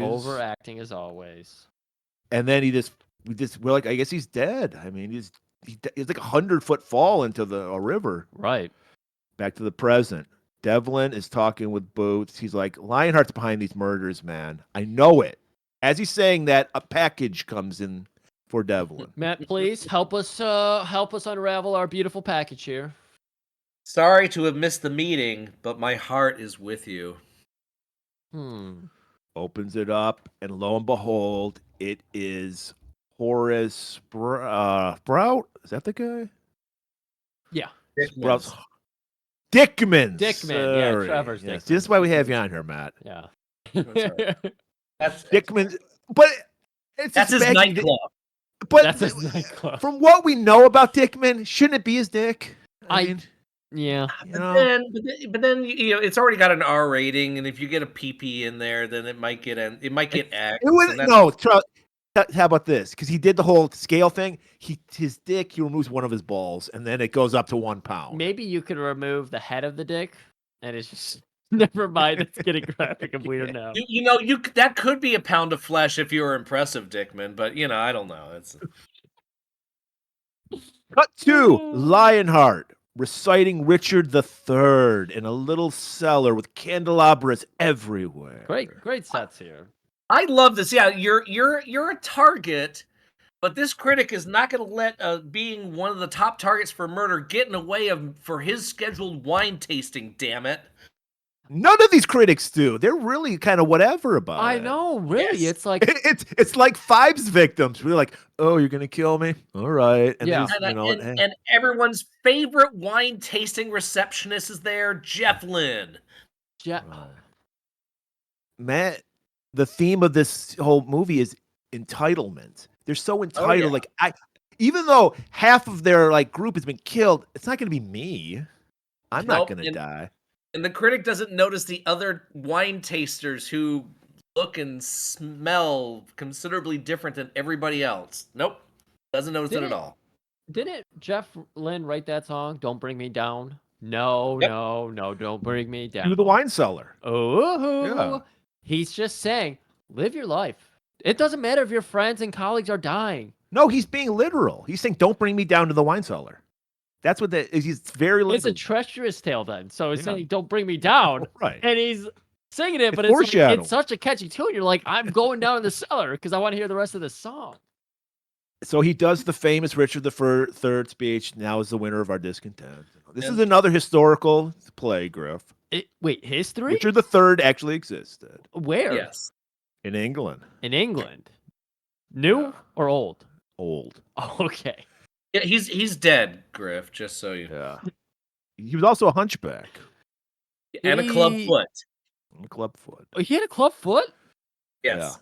That's fucking dope. And I believe he was the last king of England to actually fight in battle. I might be wrong about that. Thus which also sprout the famous line, a horse, my kingdom for a horse. I know that line. There is a great film version of this from the 90s with Ian McKellen as Richard III. Yeah. He's right. It is really good. It's set in the 40s, and the logo, it's not a swastika, but it's something else. But yeah, he's really good. That's when Maggie Smith, Annette Bening, Robert Downey Jr., Nigel Hawthorne. It's a really solid film version of this story. I'm gonna have to start checking out some of these fucking films. I gotta get boned up on Shakespeare. I gotta get out Shakespeare's bone. As he finishes the soliloquy, he reads off a review from Oliver Larding. Our next victim. Up above, we see Jeff Lynne. It's a wine tasting, so the cops always have to wait outside. Always, yeah. Well, yes. Come on, they're common people. Right. They can't be hanging out. You wouldn't understand wine. Which I thought when I first watched the movie and was doing the notes that he had highfalutin friends surrounding him. But then when I watched it the second time, the whole company he was there on the first floor with, the Merry Methmen. Yeah, they know what cheese goes with the drink of purple. The smoked Gouda. So Larding he's just chugging wine. You're supposed to let it breathe, Larding. You're supposed to just take a little in your mouth, swish it around, spit it out. But it's working into his whatever his narcissism is or whatever the fuck his issue is, because he's cracking these jokes and all the Merry Methmen, because they're high as fuck and getting drunk as fuck and getting a free meal and in a warm place, they're all laughing along with it. And so he's like, I'm the fucking king. He's having the greatest time of his life. He's enjoying it. And then Lionheart comes in to throw some fucking cold water on his dick.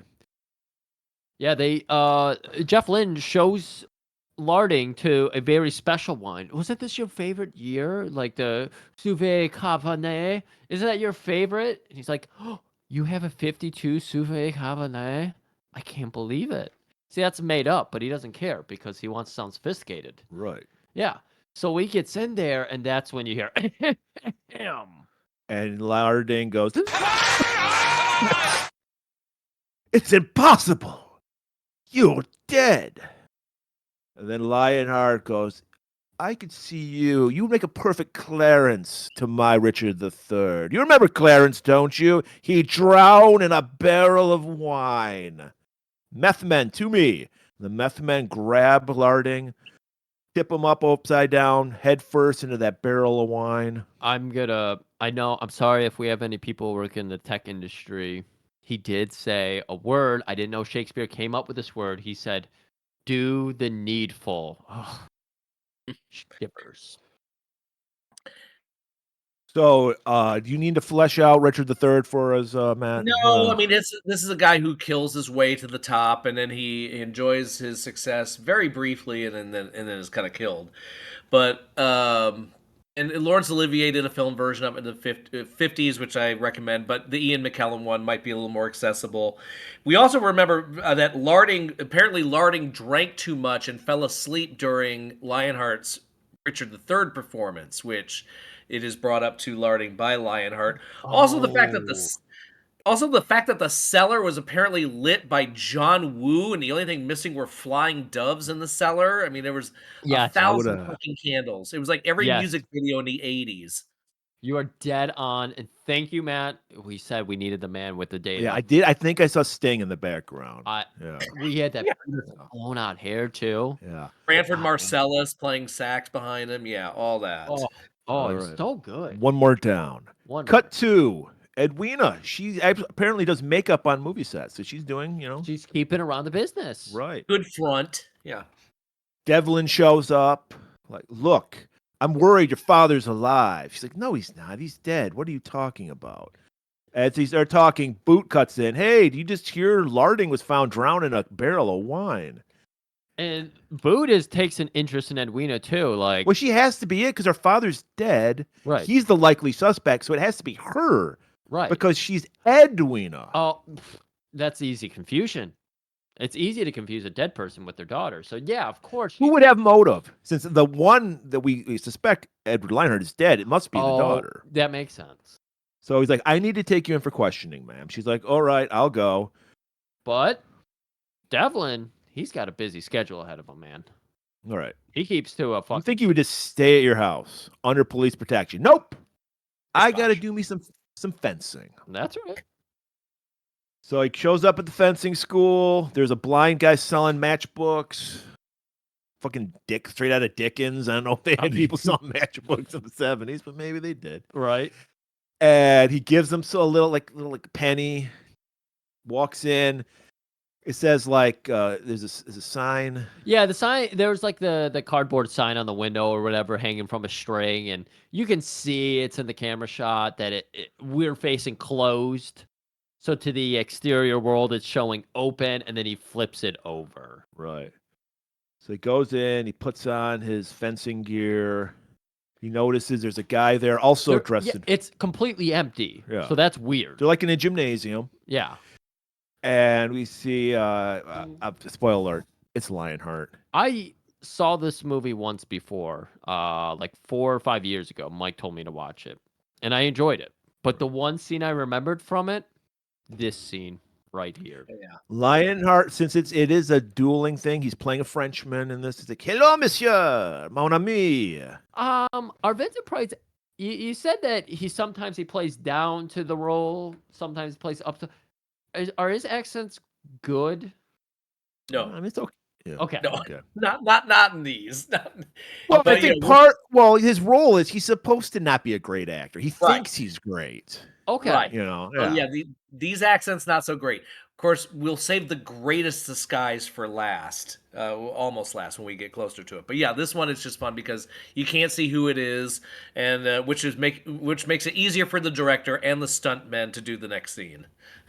Right. So he's like, no one is here, mon ami. How about you and I spar? I haven't done it so much because I broke both my legs. Oh. And he's just like, well, all right, let's do it. And they get in their positions. He's like, wait a minute. The end tip of your sword doesn't have a button on it. It's like, but of course. How about I take off yours? And he takes it up, let us on guard. So, and of course, he reveals his mask. I do say, my friend, I will reveal myself. So now we see the Lionheart, he's kept up on his stage swordplay because he's... Jesus Christ, he was great. For an old man, he's fucking, Matt, how much of this gym do they explore? All of it. Great cardio for both of them. I mean, amazing. For we know we have action movies with geezers in them now, like Liam Neeson and everything. Mm-hmm. Let's see them hop around this gymnasium with ropes and trampolines and swords. I mean, this is great. This had to be the inspiration behind Gymkata, because we've got pommel horse fighting, we've got people fighting balance beam fighting, balance beam. We've got the 2 rings. I don't know what that's called. They're called the rings. They're called the rings. Yeah. Oh my God! They're throwing swords to the rings. They're going up the bleachers. They're going across. They're fighting. There is a moment we will point out that because Devlin is nowhere close to being in Edward's league of fencing, by the way. So he pins him once on the bleachers, and he's like, you know what? You're going to die, so I'll tell you everything. And we get the flashback. Yes. Yep. The classic Bond villain. Right here. Yeah. Right. And he's like, do you remember what was on the next play on my list? Romeo and Juliet. Well, are you going to talk about the flashback, how we survived? Oh, there was a flashback? Yeah, that's why I was trying to lead you there. Yeah, okay, yeah. It was because it was so quick. Because it was really quick. And it turns out he didn't fake his death. He really was going to kill himself. Yeah. But just by luck he survived, and he washed up in Hobo Row, where he found his true audience. Right. Family. Yeah, they did look like juggalos. It did look like Grape Fago. I was going to say, it turns out he didn't make Henry IV Loco. He made Grape Fago. Yeah, Fago Grape Pop. And they're just pouring it down his gullet, and he's like, I found my people, There's a little bit of hesitation there at first, but then next thing you know, the people are following him because he's a great orator. Right. That's what he's wicked clown style, man. They're coming to town, Murray. Well, of course they'll come into town. They live here. Halloween. They always do. Halloween. Twisted is on the 30th. At the Masonic. ICP, yeah, on the 31st. So we could be doing that. Yeah, I'm not going to be there. So this is where he acknowledges the next time I listen to Romeo and Juliet. You remember the duel, don't you? I was thinking he would, for a duel, he'd go Hamlet, wouldn't you, Matt? Or I guess because it could kind of go either way. I mean, the duel in Hamlet is great, but this one, because Romeo and Juliet, of course, the Capulets and the Montagues, they hate each other, but Romeo and Juliet love each other. And then Tybalt, who is Juliet's cousin, hates the family, challenges Romeo to a fight. Romeo doesn't want to do it, so his buddy Mercutio comes in. Mercutio is killed accidentally by Romeo, so now Romeo avenges Mercutio's death by killing Tybalt, and that's where that fight comes from. But it could have gone either way. But well, I guess the Hamlet probably wouldn't have made sense because doesn't Hamlet and Laertes die, right? Correct, and that's more. I think that's more of an obvious revenge plot. So you go with R&J, and you get the bouncy stuff. So that's fun. Oh my god. Yeah, right. We didn't get to the trampolines. They're fucking trampolines. Right. Trampoline cowboys. Fight. Amazing. But during this whole... And he's slashing at Devlin's chest. He's cutting him up. He's toying with him. It's not just slashing him. He's hitting all those slashes. He's fucking charring them up. Yeah, and because we learned that, Devlin's just learning how to fence. Apparently. So he eventually gets Devlin down on the ground for the killing blow. Right. And then he's just like... Is this really Vincent Price hair when he takes off his mask? Did he have this great hair? It was sweaty. It was kind of long. I don't know. It did kind of look like a wig. I don't know. Yeah. I mean, I think it might have been. I don't think Vincent Price was bald, but it might have been just a wig, just for the scene. Didn't Devlin even go? It is me. It is me. No, not yet. Not yet. He's like, I want that hair. And so, and he once again, and this is where Griffin, I totally related to this scene because he's like, you fucking critics, where is the movie? Where's the movie? You critics, you can't do shit. So all you do is trash on people who are creative. People don't have any talent at all. Right. You come to us, you beg for us to just give you what you want, not what you came to see. What is that? What the fuck is this? You scream, You scream, this is awesome. You scream for me to shut the fuck up. Stop it. You bring signs that are talking about video games that have nothing to do with what we're even doing. Why are you bringing signs for video games? You're at a wrestling show. I mean, you're at a Golan-Globus show. Right. Oh, we get that too. There's constant video game references on our comments on YouTube. We're like, I don't know what that even means. I don't know what it means. So yeah, he's the hero. Edward Lionheart's clearly the hero of this. Right. Matt, have you ever thought about sprinkling in some video game references to one of your Shakespeare plays? That could get a lot of kids into it. Yeah. Yeah, but so which Shakespeare play and which video game pairing would you do? I mean, I would. Well, I'll help you out with this. If you want to get on a call after, in a few weeks, I'll help you along with the production. Let's do that. Merman Productions will get a big cut of this play's revenue, though. But I'm thinking Final Fantasy VII meets Romeo and Juliet.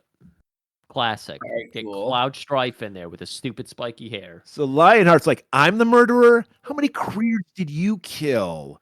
Oh. By snuffing the flame of these aspiring actors with your harsh criticism. You have no talent at all, and you have to take it out on people who do. People who try. People who have the balls to try. You're the people that sit back because you don't have the balls to do anything. Right. And just point out all the nitpick. He's just nitpicking. Yeah. Yeah. Oh, I saw this guy do it better, so you're not good. You're not good enough. You should probably be more like this No. And so Devlin is there waiting for death, and he's just like, you know what? No, you do not get death. Well, he's like, but Devlin still has to go, oh, will you just kill me already? Yeah. He's just such a bitch. Right. And he's like, I decide when you die, Devlin, and it's not today. It's not today. It might not be tomorrow. It might not be next week. Maybe it's next month. For the rest of your life. And he's saying that he's like cutting a line across Devlin's weak little chest. Right. Cut back to Devlin waking up in a hospital. Boot is there.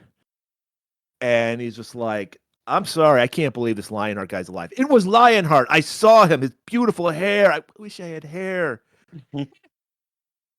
What's next on the docket? It says right here, Othello. And now we're going down to Hippie. Because they're saying, Jeff we're Lynne. going to button down the hatches on everybody. We're going to make sure that no one can get a hold of anybody, that Edwina is completely under, being surveilled and everything.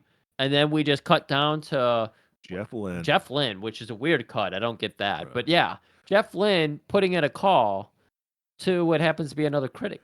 Solomon Saltery, because he's very salty. And he's like, I hate to tell you, sir, but your wife is an evil woman. We're not making this shit up. It just works right into this fucking movie. And we learn that Saltery in that one scene in the beginning is a very jealous man. Right. You mean my wife, the whore? Was literally his line. So we cut to a scene of him lurking outside his own apartment. Right. And he sees a guy dressed like a doctor almost. Kind of, yeah, he was in the Caribbean because he's in all white. Yeah. He's in all white. Very Mr. Rourke. He's got old lady kind of soft rectangular glasses, like huge ones on. Got a beard. Got a beard again. And he's walking up, he's ringing the bell, and we see the wife of Saltery hanging out, kind of milfy. And he's like, hey, he's like waving to her. She's like, hey, come up. And like Saltery's like, oh, that fucking whore. You know who would have been a great play Saltery? Oliver Reed. This is an Oliver Reed character. I right here. love Oliver Reed, but unfortunately, his liquor bill would be half the budget of this film, and that's very difficult. I do want to point out the critic in this is the fine actor Jack Hawkins. Probably best known, he was in The Bridge on the River Kwai. He was in Lawrence of Arabia, Ben-Hur, just kind of The Hill and Zulu. Just one of those English guys that did a bunch of the big action films in England in the 1960s. Was he a Bond villain? Because one of them's a Bond villain. No, actually. All right, here's the story. So Hawkins also was also a big time smoker, and near the end of his life, especially in this film, he couldn't speak, so his voice was dubbed over by Charles Gray, best known as Blofeld from Diamonds Are Forever, and the professor, the narrator from the Rocky Horror Picture Show. Okay. Oh, okay. Okay. Yeah. So we see. She's wearing an interesting outfit because it's like a band jacket. It was like really green, really yellow, big buttons, but it only went. Like, it was open at her waist. It's like a negligee type. Yeah, thing, it was a weird ensemble. And she lets him into the room. He locks the door. Of course he does. And he just starts giving her that Swedish massage because that's the most erotic massage. Oh, right, and he does not take his glasses off for this. No, of course not. Oh no, he's a pro. And he's just like kneading her flesh, doing her fingers, everything, and she's just into it. Oh, right. And we see Sultry outside the door listening. It sounds like they're fucking because he's really grinding on her. The bed is squeaking. He's getting the cups in there, and you have to apply the pressure to get the cup suction going right. And it's some deep tissue massage going on. There's he's balls deep with tissue. There's screams about cakes and everything. So of course Sultry's hearing that, and he's like, "No one gets my lady's cakes." And he just punches through the fucking door. Through the fucking door. Opens it up. This was great because he runs in. He doesn't go for the man on his wife. No. He's so upset at his wife that he goes for her. Lionheart just steps right off and backs off. Lionheart does a fucking Jean-Claude move and just gets out of the way and then chops him in the back of the neck. Right. Pulls him up by his head and goes, "She's been with at least 20 more." And then walks out. Is there a GIF of Vincent Price doing the judo chop? That was like Shatner level. It was very Shatner. Yeah. If you like, here, I'll write it down. Send man a tiny GIF of that. Yeah, I mean, he just destroyed him. Absolutely. He hit him so hard he made him black so he could be a fellow. Because he comes to, where was I? Oh, I was murdering my wife. And he grabs a pillow and smothers her. He's not mad at the guy who attacked him. No. He's still just focused on killing his wife. Well, he doesn't care. He cares about her. He doesn't care about this guy. But that's the interesting part, because you think that's how it'd go if you were jealous about your wife sleeping around. You would be mad at your wife, not the guy who was sleeping with her. But that's how it always turns out. He knows he can take her. He can't take Kung Fu Master Vincent Price. Yeah. That's right. The man who's like 100 pounds lighter and old and... So, okay, like you alluded to, Matt, Othello. Explain to, of course we know, but explain to our audience. The green-eyed monster that is jealousy. Othello is a soldier, and he is raised eyebrows by being with a white woman, Desdemona. Iago, who is his closest companion, his best friend, and he's jealous as fuck, and finally knows that his best friend's Othello's, his Shakespearean flaw is jealousy, and so he concocts a plot that that Desdemona is having an affair with Cassio, his one of his loyal soldiers, and by the time we get to the end of the play, Othello is so enraged he murders his own wife, and Iago is able to pull off the plot, but Othello dies. He goes away and dies. It is a tragedy, but yeah, he convinces him. So in this case, Lionheart has an extra body count, but he gets kind of an assist as opposed to actually doing the duty. And I want to mention, I'm going to shamelessly plug this. If you ever get a chance to find it, I have it on DVD, but I have a DVD of William Marshall, a.k.a. Blackula, doing Othello, and he fucking rules in it. He's great. And as I pointed out when we did a break, in my Shakespeare class, when we did Othello, I wrote my paper, the thesis being, Iago, not such a bad character. He's kind of maligned in it. And I got an A on it, Griff. A. So there you go. Iago, not so bad. But where do we go in this story? Well, we follow our disguised Edward downstairs, and there just happens to be a Bobby standing outside of their house. Well, of course, they're all being guarded, so it makes sense that he was there. Right, yeah, that's what he was there for. Yeah, and he tells the guard, yeah, I do believe... Sorry, sir, I think someone's murdering the lady up there. You see, I can't do that, so... Oh, thank you, sir. That seems like this... Everyone's just nonplussed. I guess this is that stiff upper lip that the British have. Yep. Like, What's this going on here? No urgency, no nothing. Just bobbles his way upstairs. We see a boot, like the cut to the scene of the crime. They're kicking Sultry away, and he's like, "Well, what? He didn't kill Sultry." He's like, "That guy's gonna die in prison." Like that's even more crueler when you think about it. Yeah, for real. So what's the next play? Henry VI, Part 1. And who are the remaining? We're getting a little exposition. This is another lesser known of the history plays, but Joan of Arc is involved, and we'll leave it at that. And they're like, and who's left? Who are the critics that are left? So we get a little exposition in this scene, like right. Miss Moon. Right. And I'm sorry. By the way, this actress, Price would later marry her. Right after. Shit, okay. Yeah, there was. So yeah, they met on this. This would be Price's third wife, and there's, according to legend, Katharine Hepburn offered Vincent Price an opportunity to do The Tempest and play Prospero on stage, and he had to turn it down because he said the alimony said I can't do it. So now this is my favorite of all of Edward Lionheart's characters. Yeah. The beauty shop. Yeah. Where we see Jeff Lynne hanging out. It's closed. We see Chloe Moon, the only female critic of this movie. She's coming to get her hair did. That's right. And Jeff's like, "Sorry, love, we're closed." She's like, "What are you talking about? Henri called me specifically and said you could fit me in. I'm sorry. Well, Henri's not here, but we do have Butch." And she's like, "Butch." We have Butch. And he's like, "Don't worry, Butch is great. You'll love him." She's like, "All right, okay." And this is what we see. Vincent Price is this is border. I thought this was gonna be Othello. This is borderline brown face because he's wearing an afro wig. Yeah, and he's got that mustache, and it's a little, let's say, on the effeminate side. Wish with a capital S. And he's just like, "Hey, babe, I'm Butch."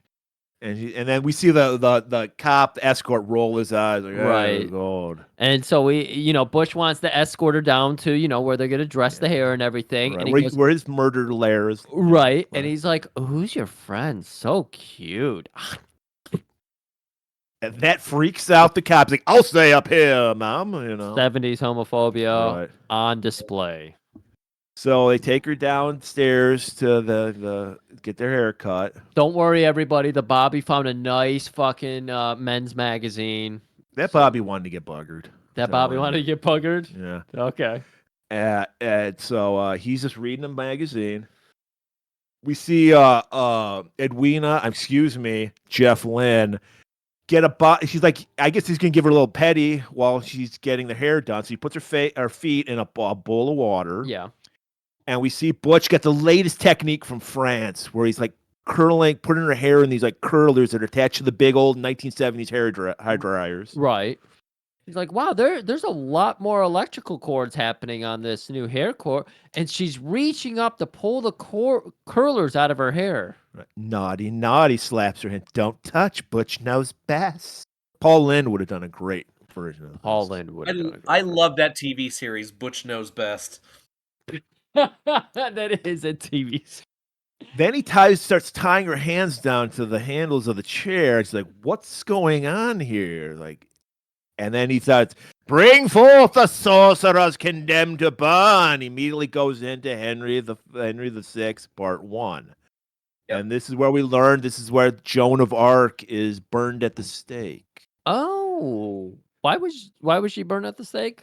Because she was a woman, and men were intimidated by her, basically. Oh, how dare she speak out about things and ideas? Exactly. Oh shit. Okay. So she had to be a witch, of course, Griff. Woman with an opinion. So he flips the switch on her. She starts getting electrocuted. Smoke everywhere. I think the Bobby mistook it for cock smog, so he's trying to ignore it. Yeah. It's like, I'm not gay, I'm not gay, I'm not gay. And he's ignoring it. The lights are going out, crazy shit. I have heard by some people who are affected by cock smog that it does smell like hair and flesh burning. So It's a very pungent aroma. you are in a very desperate place if the cock smog is affecting you. Yes. And then it's like, I guess I got to do my job, even though I got to prove to myself I'm not gay. I'm going to go all into that smog. Goes down there, and we see Chloe looking like some fried chicken. Oh yeah, she got her face all burned up and everything. So Henry VI. I mean, is this like elongated? Because I talked about Henry IV. Is that Yes, this is the second sequel to Henry IV. yeah? Is it really? Yeah. And much like they do now with like the Avenger movies, it's a part 1 and a part 2. I'm trying to ask for serial though. It's like, is this like one ongoing story, or are these like different? It's the story of the Royal Crown. So there, but you don't have to worry about it. I will say this. I know you were going there with that. But at least I'll use Hamlet as an example. Not every character in Hamlet needs to get a series or a film. I know there's Rosencrantz and Guildenstern are dead, and I know there was a film about Ophelia, but in the Marvel universe, Third Guard from the Left would get a streaming series on Hulu. So we don't need all of that. But a few years ago, there was a story of the Royal Crown, which was Richard II, Richard III, both Henrys. Tom Hiddleston was involved in it, and it's something I need to revisit. But you need like an entire rainy ass weekend to sit down and watch it. So we know what you're going to do this weekend. I need a lot more than just a rainy day. So Devlin goes to talk to Edwina again, and she's like, "Look, my father is alive. He called me." And he wants to turn himself in, but he's scared the cops are going to shoot him. Right. I mean, come on. Of course they're going to shoot him. He's the #1 suspect. Right. And she's like, but I can he'll meet you. If you'll come, Devlin, he will see and he'll turn himself in. And then Devlin's like, okay, I can do that.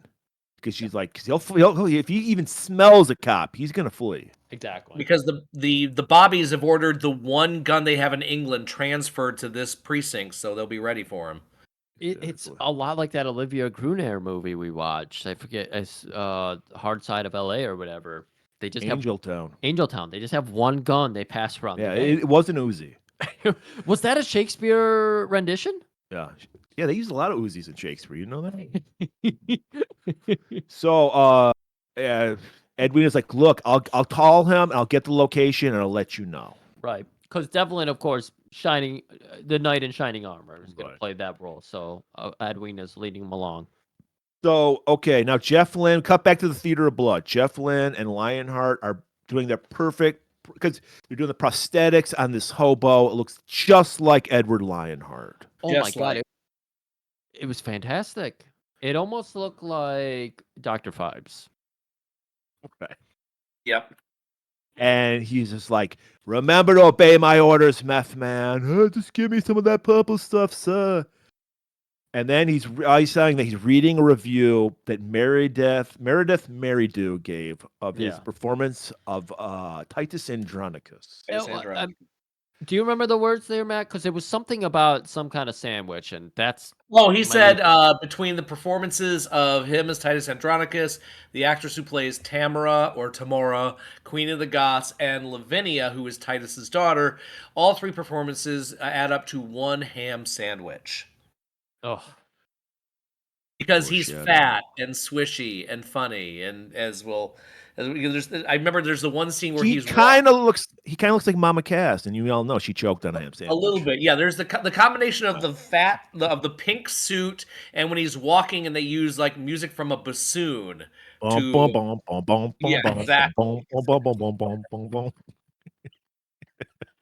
It's international fat guy music. We know that. Come on. I know, and it's on tour. So. That was the opener for Nick Cave. It was just a guy playing a tuba. A fat guy walking around. And the crowd still went, yeah. I screamed, "I love you" to that, and I went to my sister and went, 32 years ago, he played that tuba in Sao Paulo, Brazil. 32 years ago, when we started this episode, people might get that reference. One other thing, because I got to get my joke in here, because it's all about me. Yeah. That's what. Well, we wrote it down. Read it. Well, yeah. Thank you, Murray. Paul Heyman should walk out to a bassoon. Okay. Yeah. All right. 5 people get that. It's cheaper than the Alfred Hitchcock theme. So yeah, you're right. Thank you. So now we cut to outside of Meridu's home. We see Boot. He's like, there's no way Lionheart's getting a hold of Meridu. We got an armored escort. Look at this. 45 cops on every street. There's no way we could all be distracted at the same time. It's not like there's going to be somebody selling Punisher skulls around the block. Right. And I read the Wikipedia on Titus Andronicus. I know what's going to happen. I got it covered. Right. Don't worry. Got the cliff notes. As he's saying that, a car starts weaving down there, and it's clearly Lionheart behind the wheel. Clearly. So they all, like the Keystone Cops, just get in a paddy wagon and chase after Lionheart. I don't know what music was playing here, but it was a comedy scene. Yakety sax. There we go. Benny Hill would have been a great Meredith Meridu. Yeah, but he was too expensive. Robert Morley was slightly cheaper. So as they're taking off, we see Lionheart show up. Look, he's dressed like Chef Boyardee, Chef Boyardee, if you will. Right. And he's got Jeff Lynne with him. Holy shit, we forgot Chef Jeff Lynne. Oh, we forgot to bring up the fact that, like, when he was dressing up the guy to look like Dr. Phibes, aka him. Yeah. He was doing something, but he was in a Dolomite design. He had a fucking pimp hat on with a tilt. Of course he did. He was cracking eggs into a giant bowl and beating them. Yes. It was talking about how he was making a fucking pot pie. Yes. Oh my God. Yes. There is so many single scenes out of context that are, as the kids would say, memeable as fuck. Yeah. So all you people that bailed on Schlocktober, you're lost. Yeah. Of course, you're not hearing this because you're not listening. Yeah. All right, so they go into Meridu's house. Which is another fucking Harry Potter. Right. They immediately set to griffing around. Yep. And then they get to business. And then we see, Meredith wasn't even at the house because of the brilliant play. They're like, don't worry, Lionheart, we're after him. We caught him. You can go back to your home. He was being escorted in by a Brinks truck. Right. We hear bump, bump, bump, bump, bump, bump, bump, goes into his house. Oh, where are my babies at? Where are my babies? And then there's like a big curtain across like an alcove in his home. And it pulls back. And it's, of course, everyone's favorite show, This Is Your Dish. This is your dish. Not a real show, right? Well, Food Network could have made it today. But yeah, back then, there was a show called This Is Your Life.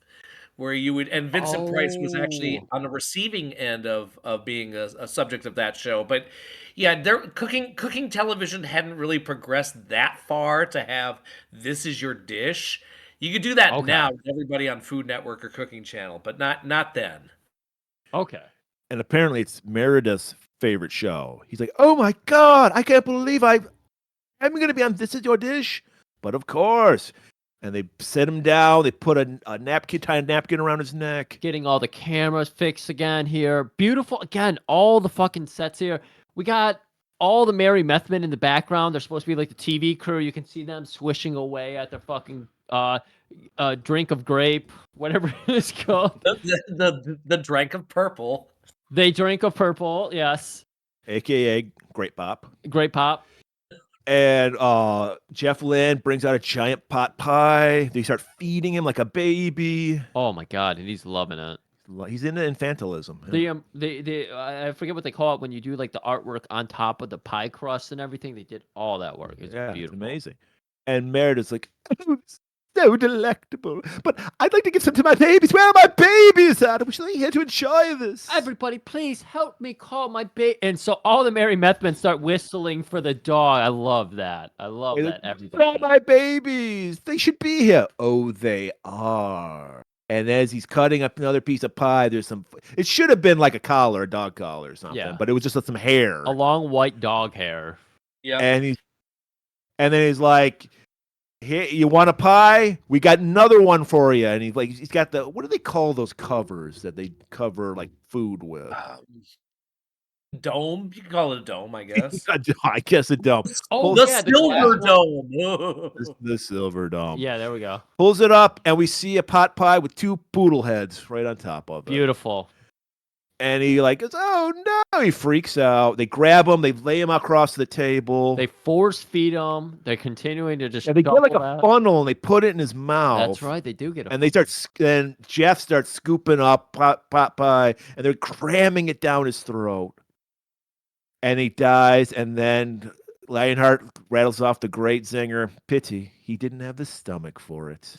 The deadly sin of gluttony. All right, explain this scene in Shakespearean ways, Matt. All right. I love Titus Andronicus. I got to play Saturninus in a production of Titus Andronicus almost a decade ago. Titus is the king of Goths, and Titus is a soldier. He has imprisoned the queen of Goths, and she has 2 very nasty sons, Chiron and Demetrius. Chiron and Demetrius take Titus's daughter, Lavinia. They rape her, cut off her hands, and cut out her tongue. Oh.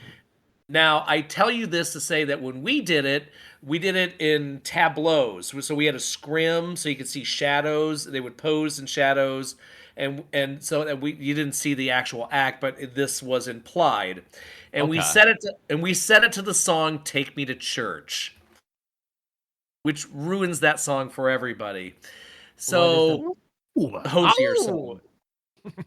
Yeah, it was a stir. My director loved horror movies, and that was the theme for the film. We have a local horror show host down here, Sammy Terry. He did our curtain speech. And so for Titus to gain revenge, Titus goes mad, cuts off his own hand, and then he captures Chiron and Demetrius, Tamara's sons, kills them, drains their blood, cooks them in a pie, and feeds them to his mother and her husband that I played. There you have it, people. And there's a fun film version that Julie Taymor directed with Anthony Hopkins, Jessica Lange, Alan Cumming is in it. And this was before she jumped on this was before American Horror Story sufficed. So I think this might have helped lead her to get those parts in those films. But this was one of his early ones because there's elements of Richard III and Othello and a couple other of his plays, but this is his Shakespeare horror film. Oh, okay. It reminds me of what was that fucking Johnny Depp movie? Sweeney Todd. Yeah. Yes, Johnny Depp. Yes, it was a musical before that. Yes, and he was very goth in that too. So, he was very goth in that. So very much so. Helena Bonham Carter was Queen of the Goths in that movie. You see my confusion. Correct. Yeah. Correct. All right. Devlin arrives at the agreed-upon rendezvous with Edwina, and before he goes, he's talking with Boot, and they're like, "Don't worry, we got a tracking device inside this. You're safe. We're gonna get this motherfucker. We got fucking dog in the boots. Right. That's the trunk for us Americans." And it's like, "You're cool." So they meet up, Edwina, it's like under a bridge. There's no chili peppers, unfortunately. No. But there is a horse-drawn carriage right. that's coming the opposite way. And he's like, "Look, Edwina, I have to admit," because he's in her fog. Right. So he's like, "I got to come clean. There's a tracking device." But don't worry. He won't be able to see that police are going to be involved. And, of course, Edwina's freaking out. And I don't remember how this exactly shakes out. She's like, "Well, I have to drive." That's what she said. She's like, because he'll trust me. Yeah, so you can get down to the back seat or whatever, but I have to be the driver. I can only be seen. And as they switch positions, the horse-drawn carriage drives by with the meth men, hit him over the head, knock out Devlin, and they throw Devlin in their carriage. For being on meth and drunk and high all of the time, their accuracy 1,000%. Yeah, when they're motivated. They are motivated. Yeah. And so she takes off with the car and dog in the back seat and the I think she leaves the device on like another car. She left it on a car that she just left there. But dog is still like radioing. He's like, "I'm in the trunk. I hear it sounds like a train. We must be near like a train yard." Yeah. And then we learn that this is another little pratfall we get where like we hear the car get run over by a train and off screen. as Boot is like listening to it. All right, so now we're cutting back over to Devlin, and he's waking up and he's strapped to a chair with a little harness under his chin. Right, so he can't move. Lionheart has decided he is going to get his just desserts, his flowers, his award. He's setting up his own award show. He's got the banners. He's got the award. He's got his cape back on. All right. He's dressed to the nines. And he's like, you are going to give me this award. You're going to tell me why I didn't win the award in the fucking first place. Your performance is originality. Well, no shit. We're doing a fucking play that's fucking 400 years old. Right. I mean, I don't... Are we supposed to do Take Me to Church or some shit like that? No. I don't think we're supposed to do that to our guests. He didn't direct it. I didn't direct that one, no. Yeah. Oh, okay. Never mind. His choice. No, we loved it. Was just when we first heard the song, we were like, really? We're going to do the okay. So. And Lionheart's like, originality. Where have you been? Have you seen these kills? I'm killing it. No pun intended. He's just like, I'm awesome. Look what I've done here. I've baked Meredith into a pie. Right out of fucking... No, he baked his dogs into a pie. Right. Yeah. You need a giant pie tin if you were going to bake him into a pie. Or a lot of pies. And a bassoon. We quick cut. We're in a hospital or something where we see one of the meth men's going through withdrawals, and Boot's like, "I'll give you this sweet, sweet nectar of the gods, the drink of purple, if you just tell me where Lionheart is." He immediately rats him out for that drink of purple. It's just too good. Of course. But meanwhile, Lionheart is explaining his next performance, King Lear, a name I've heard and have no idea. The grand finale. Well, Matt, do you want to explain it to him? Sure. King Lear is king. He is old and aging and dying, and he wants to pass on his kingdom to his three daughters, Goneril. My wife's played Goneril, Regan, and Cordelia. I had some Goneril. I got some. I know you got a shot for it. You all right? Yeah, shot. Yeah. Okay, that's good. Jim Cornette reference. Have the drink of purple. You'll be okay. Just splash a little drink of purple on it. Clears it up. Rub some dirt on it. Take a lap. You'll be okay. There we go. Walk it off. But Goneril and Regan are very, very selfish, and Cordelia, because she's not selfish, she gets banished from the kingdom because she will not play to her father's whims. There is a bastard named Edmund, and so there are these plots between the two not nice daughters, Goneril and Regan, about who's going to get what and who's going to take their dad now that he's retired.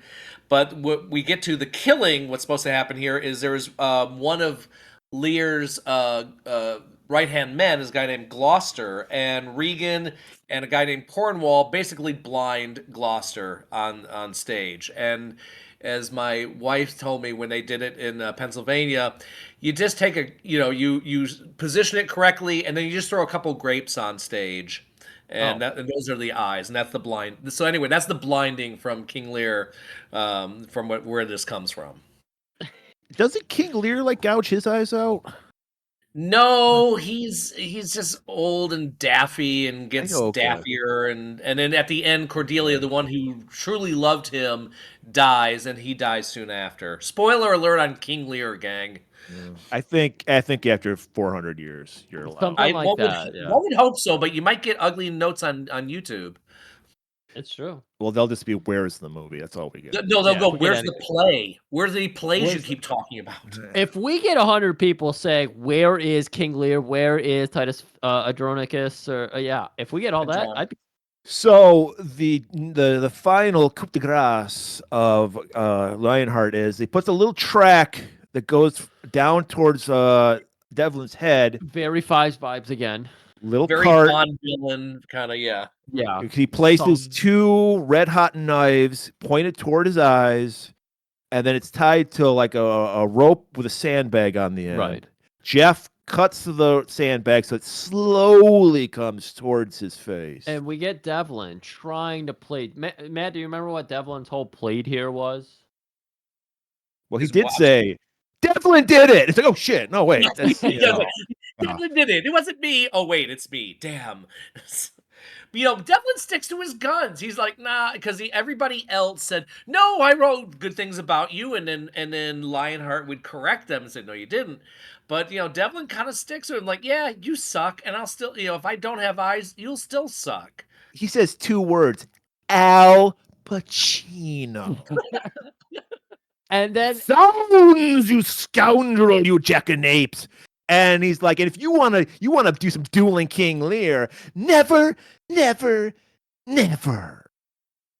Then Lionheart goes, Edwina. Well, you gotta. We gotta be careful about this. I didn't write it in the note correctly here because he's trying to plead for his life after he's got all of his zingers in. He's like, I still don't actually want to get stabbed in my eyeballs. Right, with red hot knives. Lionheart, you have to think. You have a daughter out there who loves you and is on the other side of the law from you.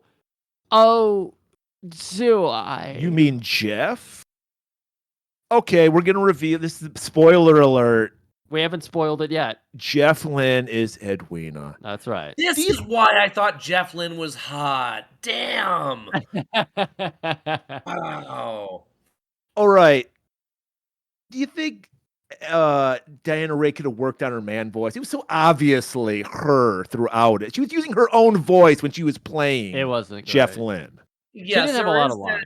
There is that time-honored tradition in Shakespeare. And it happened in As You Like It, but if a woman puts on a cap, they're automatically a dude.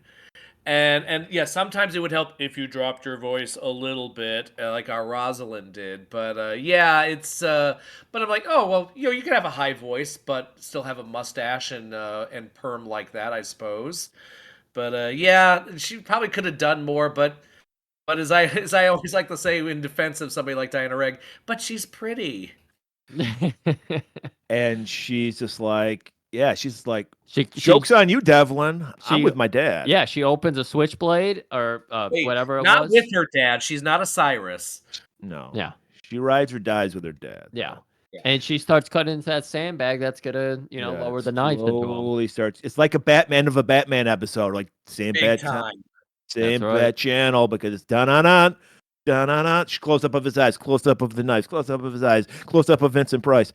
Slowly going down, and then he gets caught up on this little like standee he has, little like decoration, like cutout of somebody. Yeah. Devlin even tries to throw a little bit of King Lear back at Lionheart. He did that. He says never. Oh never. no, okay. Yeah.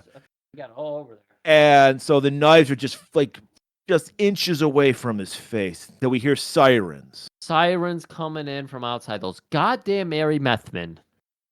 And then fucking, this is his grand finale. Right. Lionheart's ready to go. You see the panic kind of starting to hit Lionheart and Edwina, because they're like, we got to get this fucking shit going. So she's uncorking the champagne. Do the speech. Give him the fucking award right now to Devlin, trying to tell him to like crown him the acting achievement of the year. No fucking Al Pacino. And then the meth man, who are just starving for the purple, the juice of purple, they're like, they think that's in the champagne bottle, so they just conk fucking Edwina over the head. Yeah, they start fighting over it, and she's trying to get them to help them because they're supposed to be burning the building down, and they're like, no, grape of the drink. I need it. Drink of the grape. Drink of the grape. Right, and he's just like, and Lionheart's like, you can't find good help anywhere. I'll do it. And he starts setting all the curtains and shit ablaze. Burn, come fire, consume this pretty world, and in its ashes let by memory lie. Edwina gets bonked on the head. That's like a true Trevor Dickman. Did this like bonk on the head kill Edwina? Or did she get like... It stunned her enough to, just like the Lionheart judo chop. Like, did it? Okay, it did something briefly. And he cradles her in his arms, and they do some dual Shakespeare to each other. It's the end of King Lear when he realizes he had wronged the daughter who loved him the most, and she dies and he dies. So tragic. Okay. So now everyone's outside. The theater of blood is the theater of fire now. We see, and I like this. This is a nice touch because he does the most famous of all Shakespearean plays end with King Kong. King Kong. Where Yes, he does. He carries an obvious dummy. He was the worst dummy, like slung over his shoulder. Yeah. The stunt man is like climbing up the building outside. Yeah. Was Beauty carried by the Beast? Right. That's my favorite Shakespearean line. I have it written Sanskrit tattooed on my ribs. That's my favorite tattoo of yours. And everyone's watching, and Lionheart's up on the roof, and he sees that she is dead as earth. It's a good teleprompter read. And then a fireball just comes out of nowhere.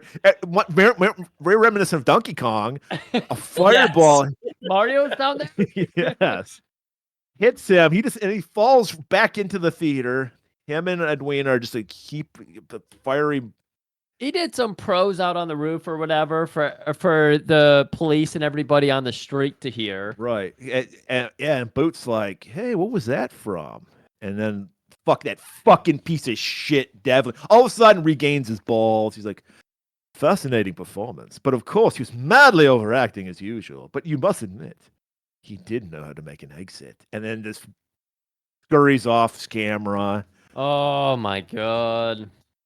To be fair, the thing with the fireball, and this is not related, I just know this info and I'm going to share it with you, but one of the weirdest things that's written in any of Shakespeare's plays is a play called The Winter's Tale, where a character leaves and it just says in parentheses, exit pursued by a bear. And that's it. There's no other, nothing else, no other references made to it about it, has it. So the fact that, he's doing the end of King Lear and then, a damn fireball kind of comes and ends the moment. Man, I imagine the gay community's had a lot of fun with that line or that stage It was a direction. cocaine bear. It was a cocaine. I've seen that. That's also based on Shakespeare. Did you know that? I couldn't even tell when I was watching the movie. Cocaine Bear 6, Part 3. Now, we just did a whole Vincent Price month. Yeah. We did 4 Vincent Price movies. Matt, is there a Vincent Price movie you think people should go to watch? Absolutely. Besides these, there's two. There's two I want to bring up, and I love what you guys did. I also love that you did Mask of the Red Death to cleanse the palate of the similar plot lines of Fives and this film. But there's one he did in 1968 called The Witchfinder General, also known as The Conqueror Worm, and it's one of Price's nastiest performances. He is a professional witch hunter, and he is paid to go from village to village and accuse women of witchcraft. And guess what? He always accuses the ones that are in their late teens, early 20s, and hot. And it's a really, because by the end of the 60s, he was already kind of parodying himself, and he would appear on TV like the Dean Martin show. He had one scene in an Elvis movie. He did he's the villain in Dr. Gold in the Bikini Machine. Dr. Goldfoot. There you go. Yeah, Dr. Goldfoot. So the fact that this was a really unpleasant character and a really, really good film. And the last of the film he does after this film, after Theater of Blood, is a film called Madhouse from 1974. And I always use this film as an example of the art doesn't change, we change. The first time I saw it, I was probably 10 years old. I was up way past my bedtime. I think there was a brief period where Svengoolie was syndicated in Detroit, and he was showing it. And I'm watching it, and the only thing on is, the glow of the TV screen, and Price plays an actor whose friends and loved ones are getting murdered, and he keeps becoming the number one suspect. So anyway, I'm watching the film, I'm about halfway through, I'm really into it, and then my cat jumped on my lap. So, blah! And then bedroom light comes on, here comes my dad, I get in trouble, all that. I watched that film again when I was in college, and like most college film guys, you have a stick up your ass, and you look at it and go, oh, it wasn't that scary, it wasn't that big of a deal. And then hopefully by the time you're in your 30s, you've removed the stick from your ass and accept the film for what it is. So I'm glad I've gone full circle with Madhouse, but I would add that to your Vincent Price watch list. All right. So the General's Witchfinder, is that what it's called? Witchfinder General. Witchfinder General. And if I may, while the other film of Shakespeare that Diana Rigg did, it's not nearly as good, but she plays Portia in a film version of Julius Caesar, starring and directed by Charlton Heston, which also has Jason Robards, John Gielgud, Robert Vaughn, among others. All right. There you have it, people. We would love to do these Vincent Price movies, but you didn't care about the ones we Didn't did. give a shit. So Your loss. We gave you them to take home as homework. We're gonna enjoy. I've already seen the General Witchfinder. Witchfinder General. The Witchfinder General. And I enjoyed that movie, and you could enjoy it too if you put in some effort. Right. It's your job to find that movie. Murray, We don't find movies. We can't be fucking treating these people anymore. Like, we've just been giving them fucking classic after classic. Let's give them like something garbage. Let's give them a Ginty for fuck's sakes. Give them a lump of coal. Before I get into that, I want to say thank you to Matt for explaining. Of course, we got all the Shakespearean references, but we wanted you guys to get them as well. Thanks for including me in that week, because yes, I had some sketchy moments there. Yeah, well, you were playing the role of the audience. Yes, of course. That's what you were doing. Yes, because I'm sure they had questions, and you were their surrogate. Yes. So, and by the way, if you love Matt Socey, he has his own show. Matt, why don't you shill your own show? That, by the way, we did a guest episode on. You did, yes. So first off, have we reached the Killers of the Flower Moon level of podcast episode with this one? Yeah, we've passed that. Okay, cool. No Swifties will see this movie. All right, very good. No, yes, I have a podcast called Film Sociology, SOCEYOLOGY, and you can hear it on WFYI.org, which is the public radio station in Indianapolis. Someone's got to represent down here. That's why I'm here. And we've had everybody from Academy Award winners to auteurs to local horror show hosts to podcast miscreant badasses like GGT as guests on the show, and it's in year 14, and you can find it at WFYI.org. Yeah, we'll have, of course, the link to, as far as I know, the link to where you can get all that episodes and everything. Thank you, and I will also you sent me a photo, and I appreciate that. I also want to send you a photo. I actually own the cookbook that Vincent Price had published in the 1970s. There you have it. What do I got coming? I got something else coming your way that I'll have Murray send over on Twitter. The chop. The classic karate chop. God, there were so many great fucking looks out of Vincent Price in this movie. But yeah, the master actor. I'll make sure to get that over to you over Twitter. Just a nice little 1 second GIF that you might be able to use elsewhere. I appreciate it. But yeah, this is Vincent said this was one of his favorite films, so we hope, dear listeners, this is also one of yours. And Matt, you can be honest. Our episode was the most popular episode, wasn't it? Oh, for sure. Of course. I almost believe that. You need 3 voices for all this Michigan representation. That's right. All right. Next week. 5 years ago. 5 years ago. 5.5 years ago. Okay. When we were but mere pod babies. We were not the pod men that we've grown into. We did a movie that had some very forbidden subjects. Yeah. We recorded this review of this movie not once, but twice, and never released them. I think now we're ready for a third time. Holy shit. 5 years under our belt. I think we're ready. I think we're veterans. I think we know how to do it. Matt, you wouldn't believe this, but at one time, Griffin and I thought we had a future. We thought that we had to watch what we say because it might affect our lives in the future. Now we've given up.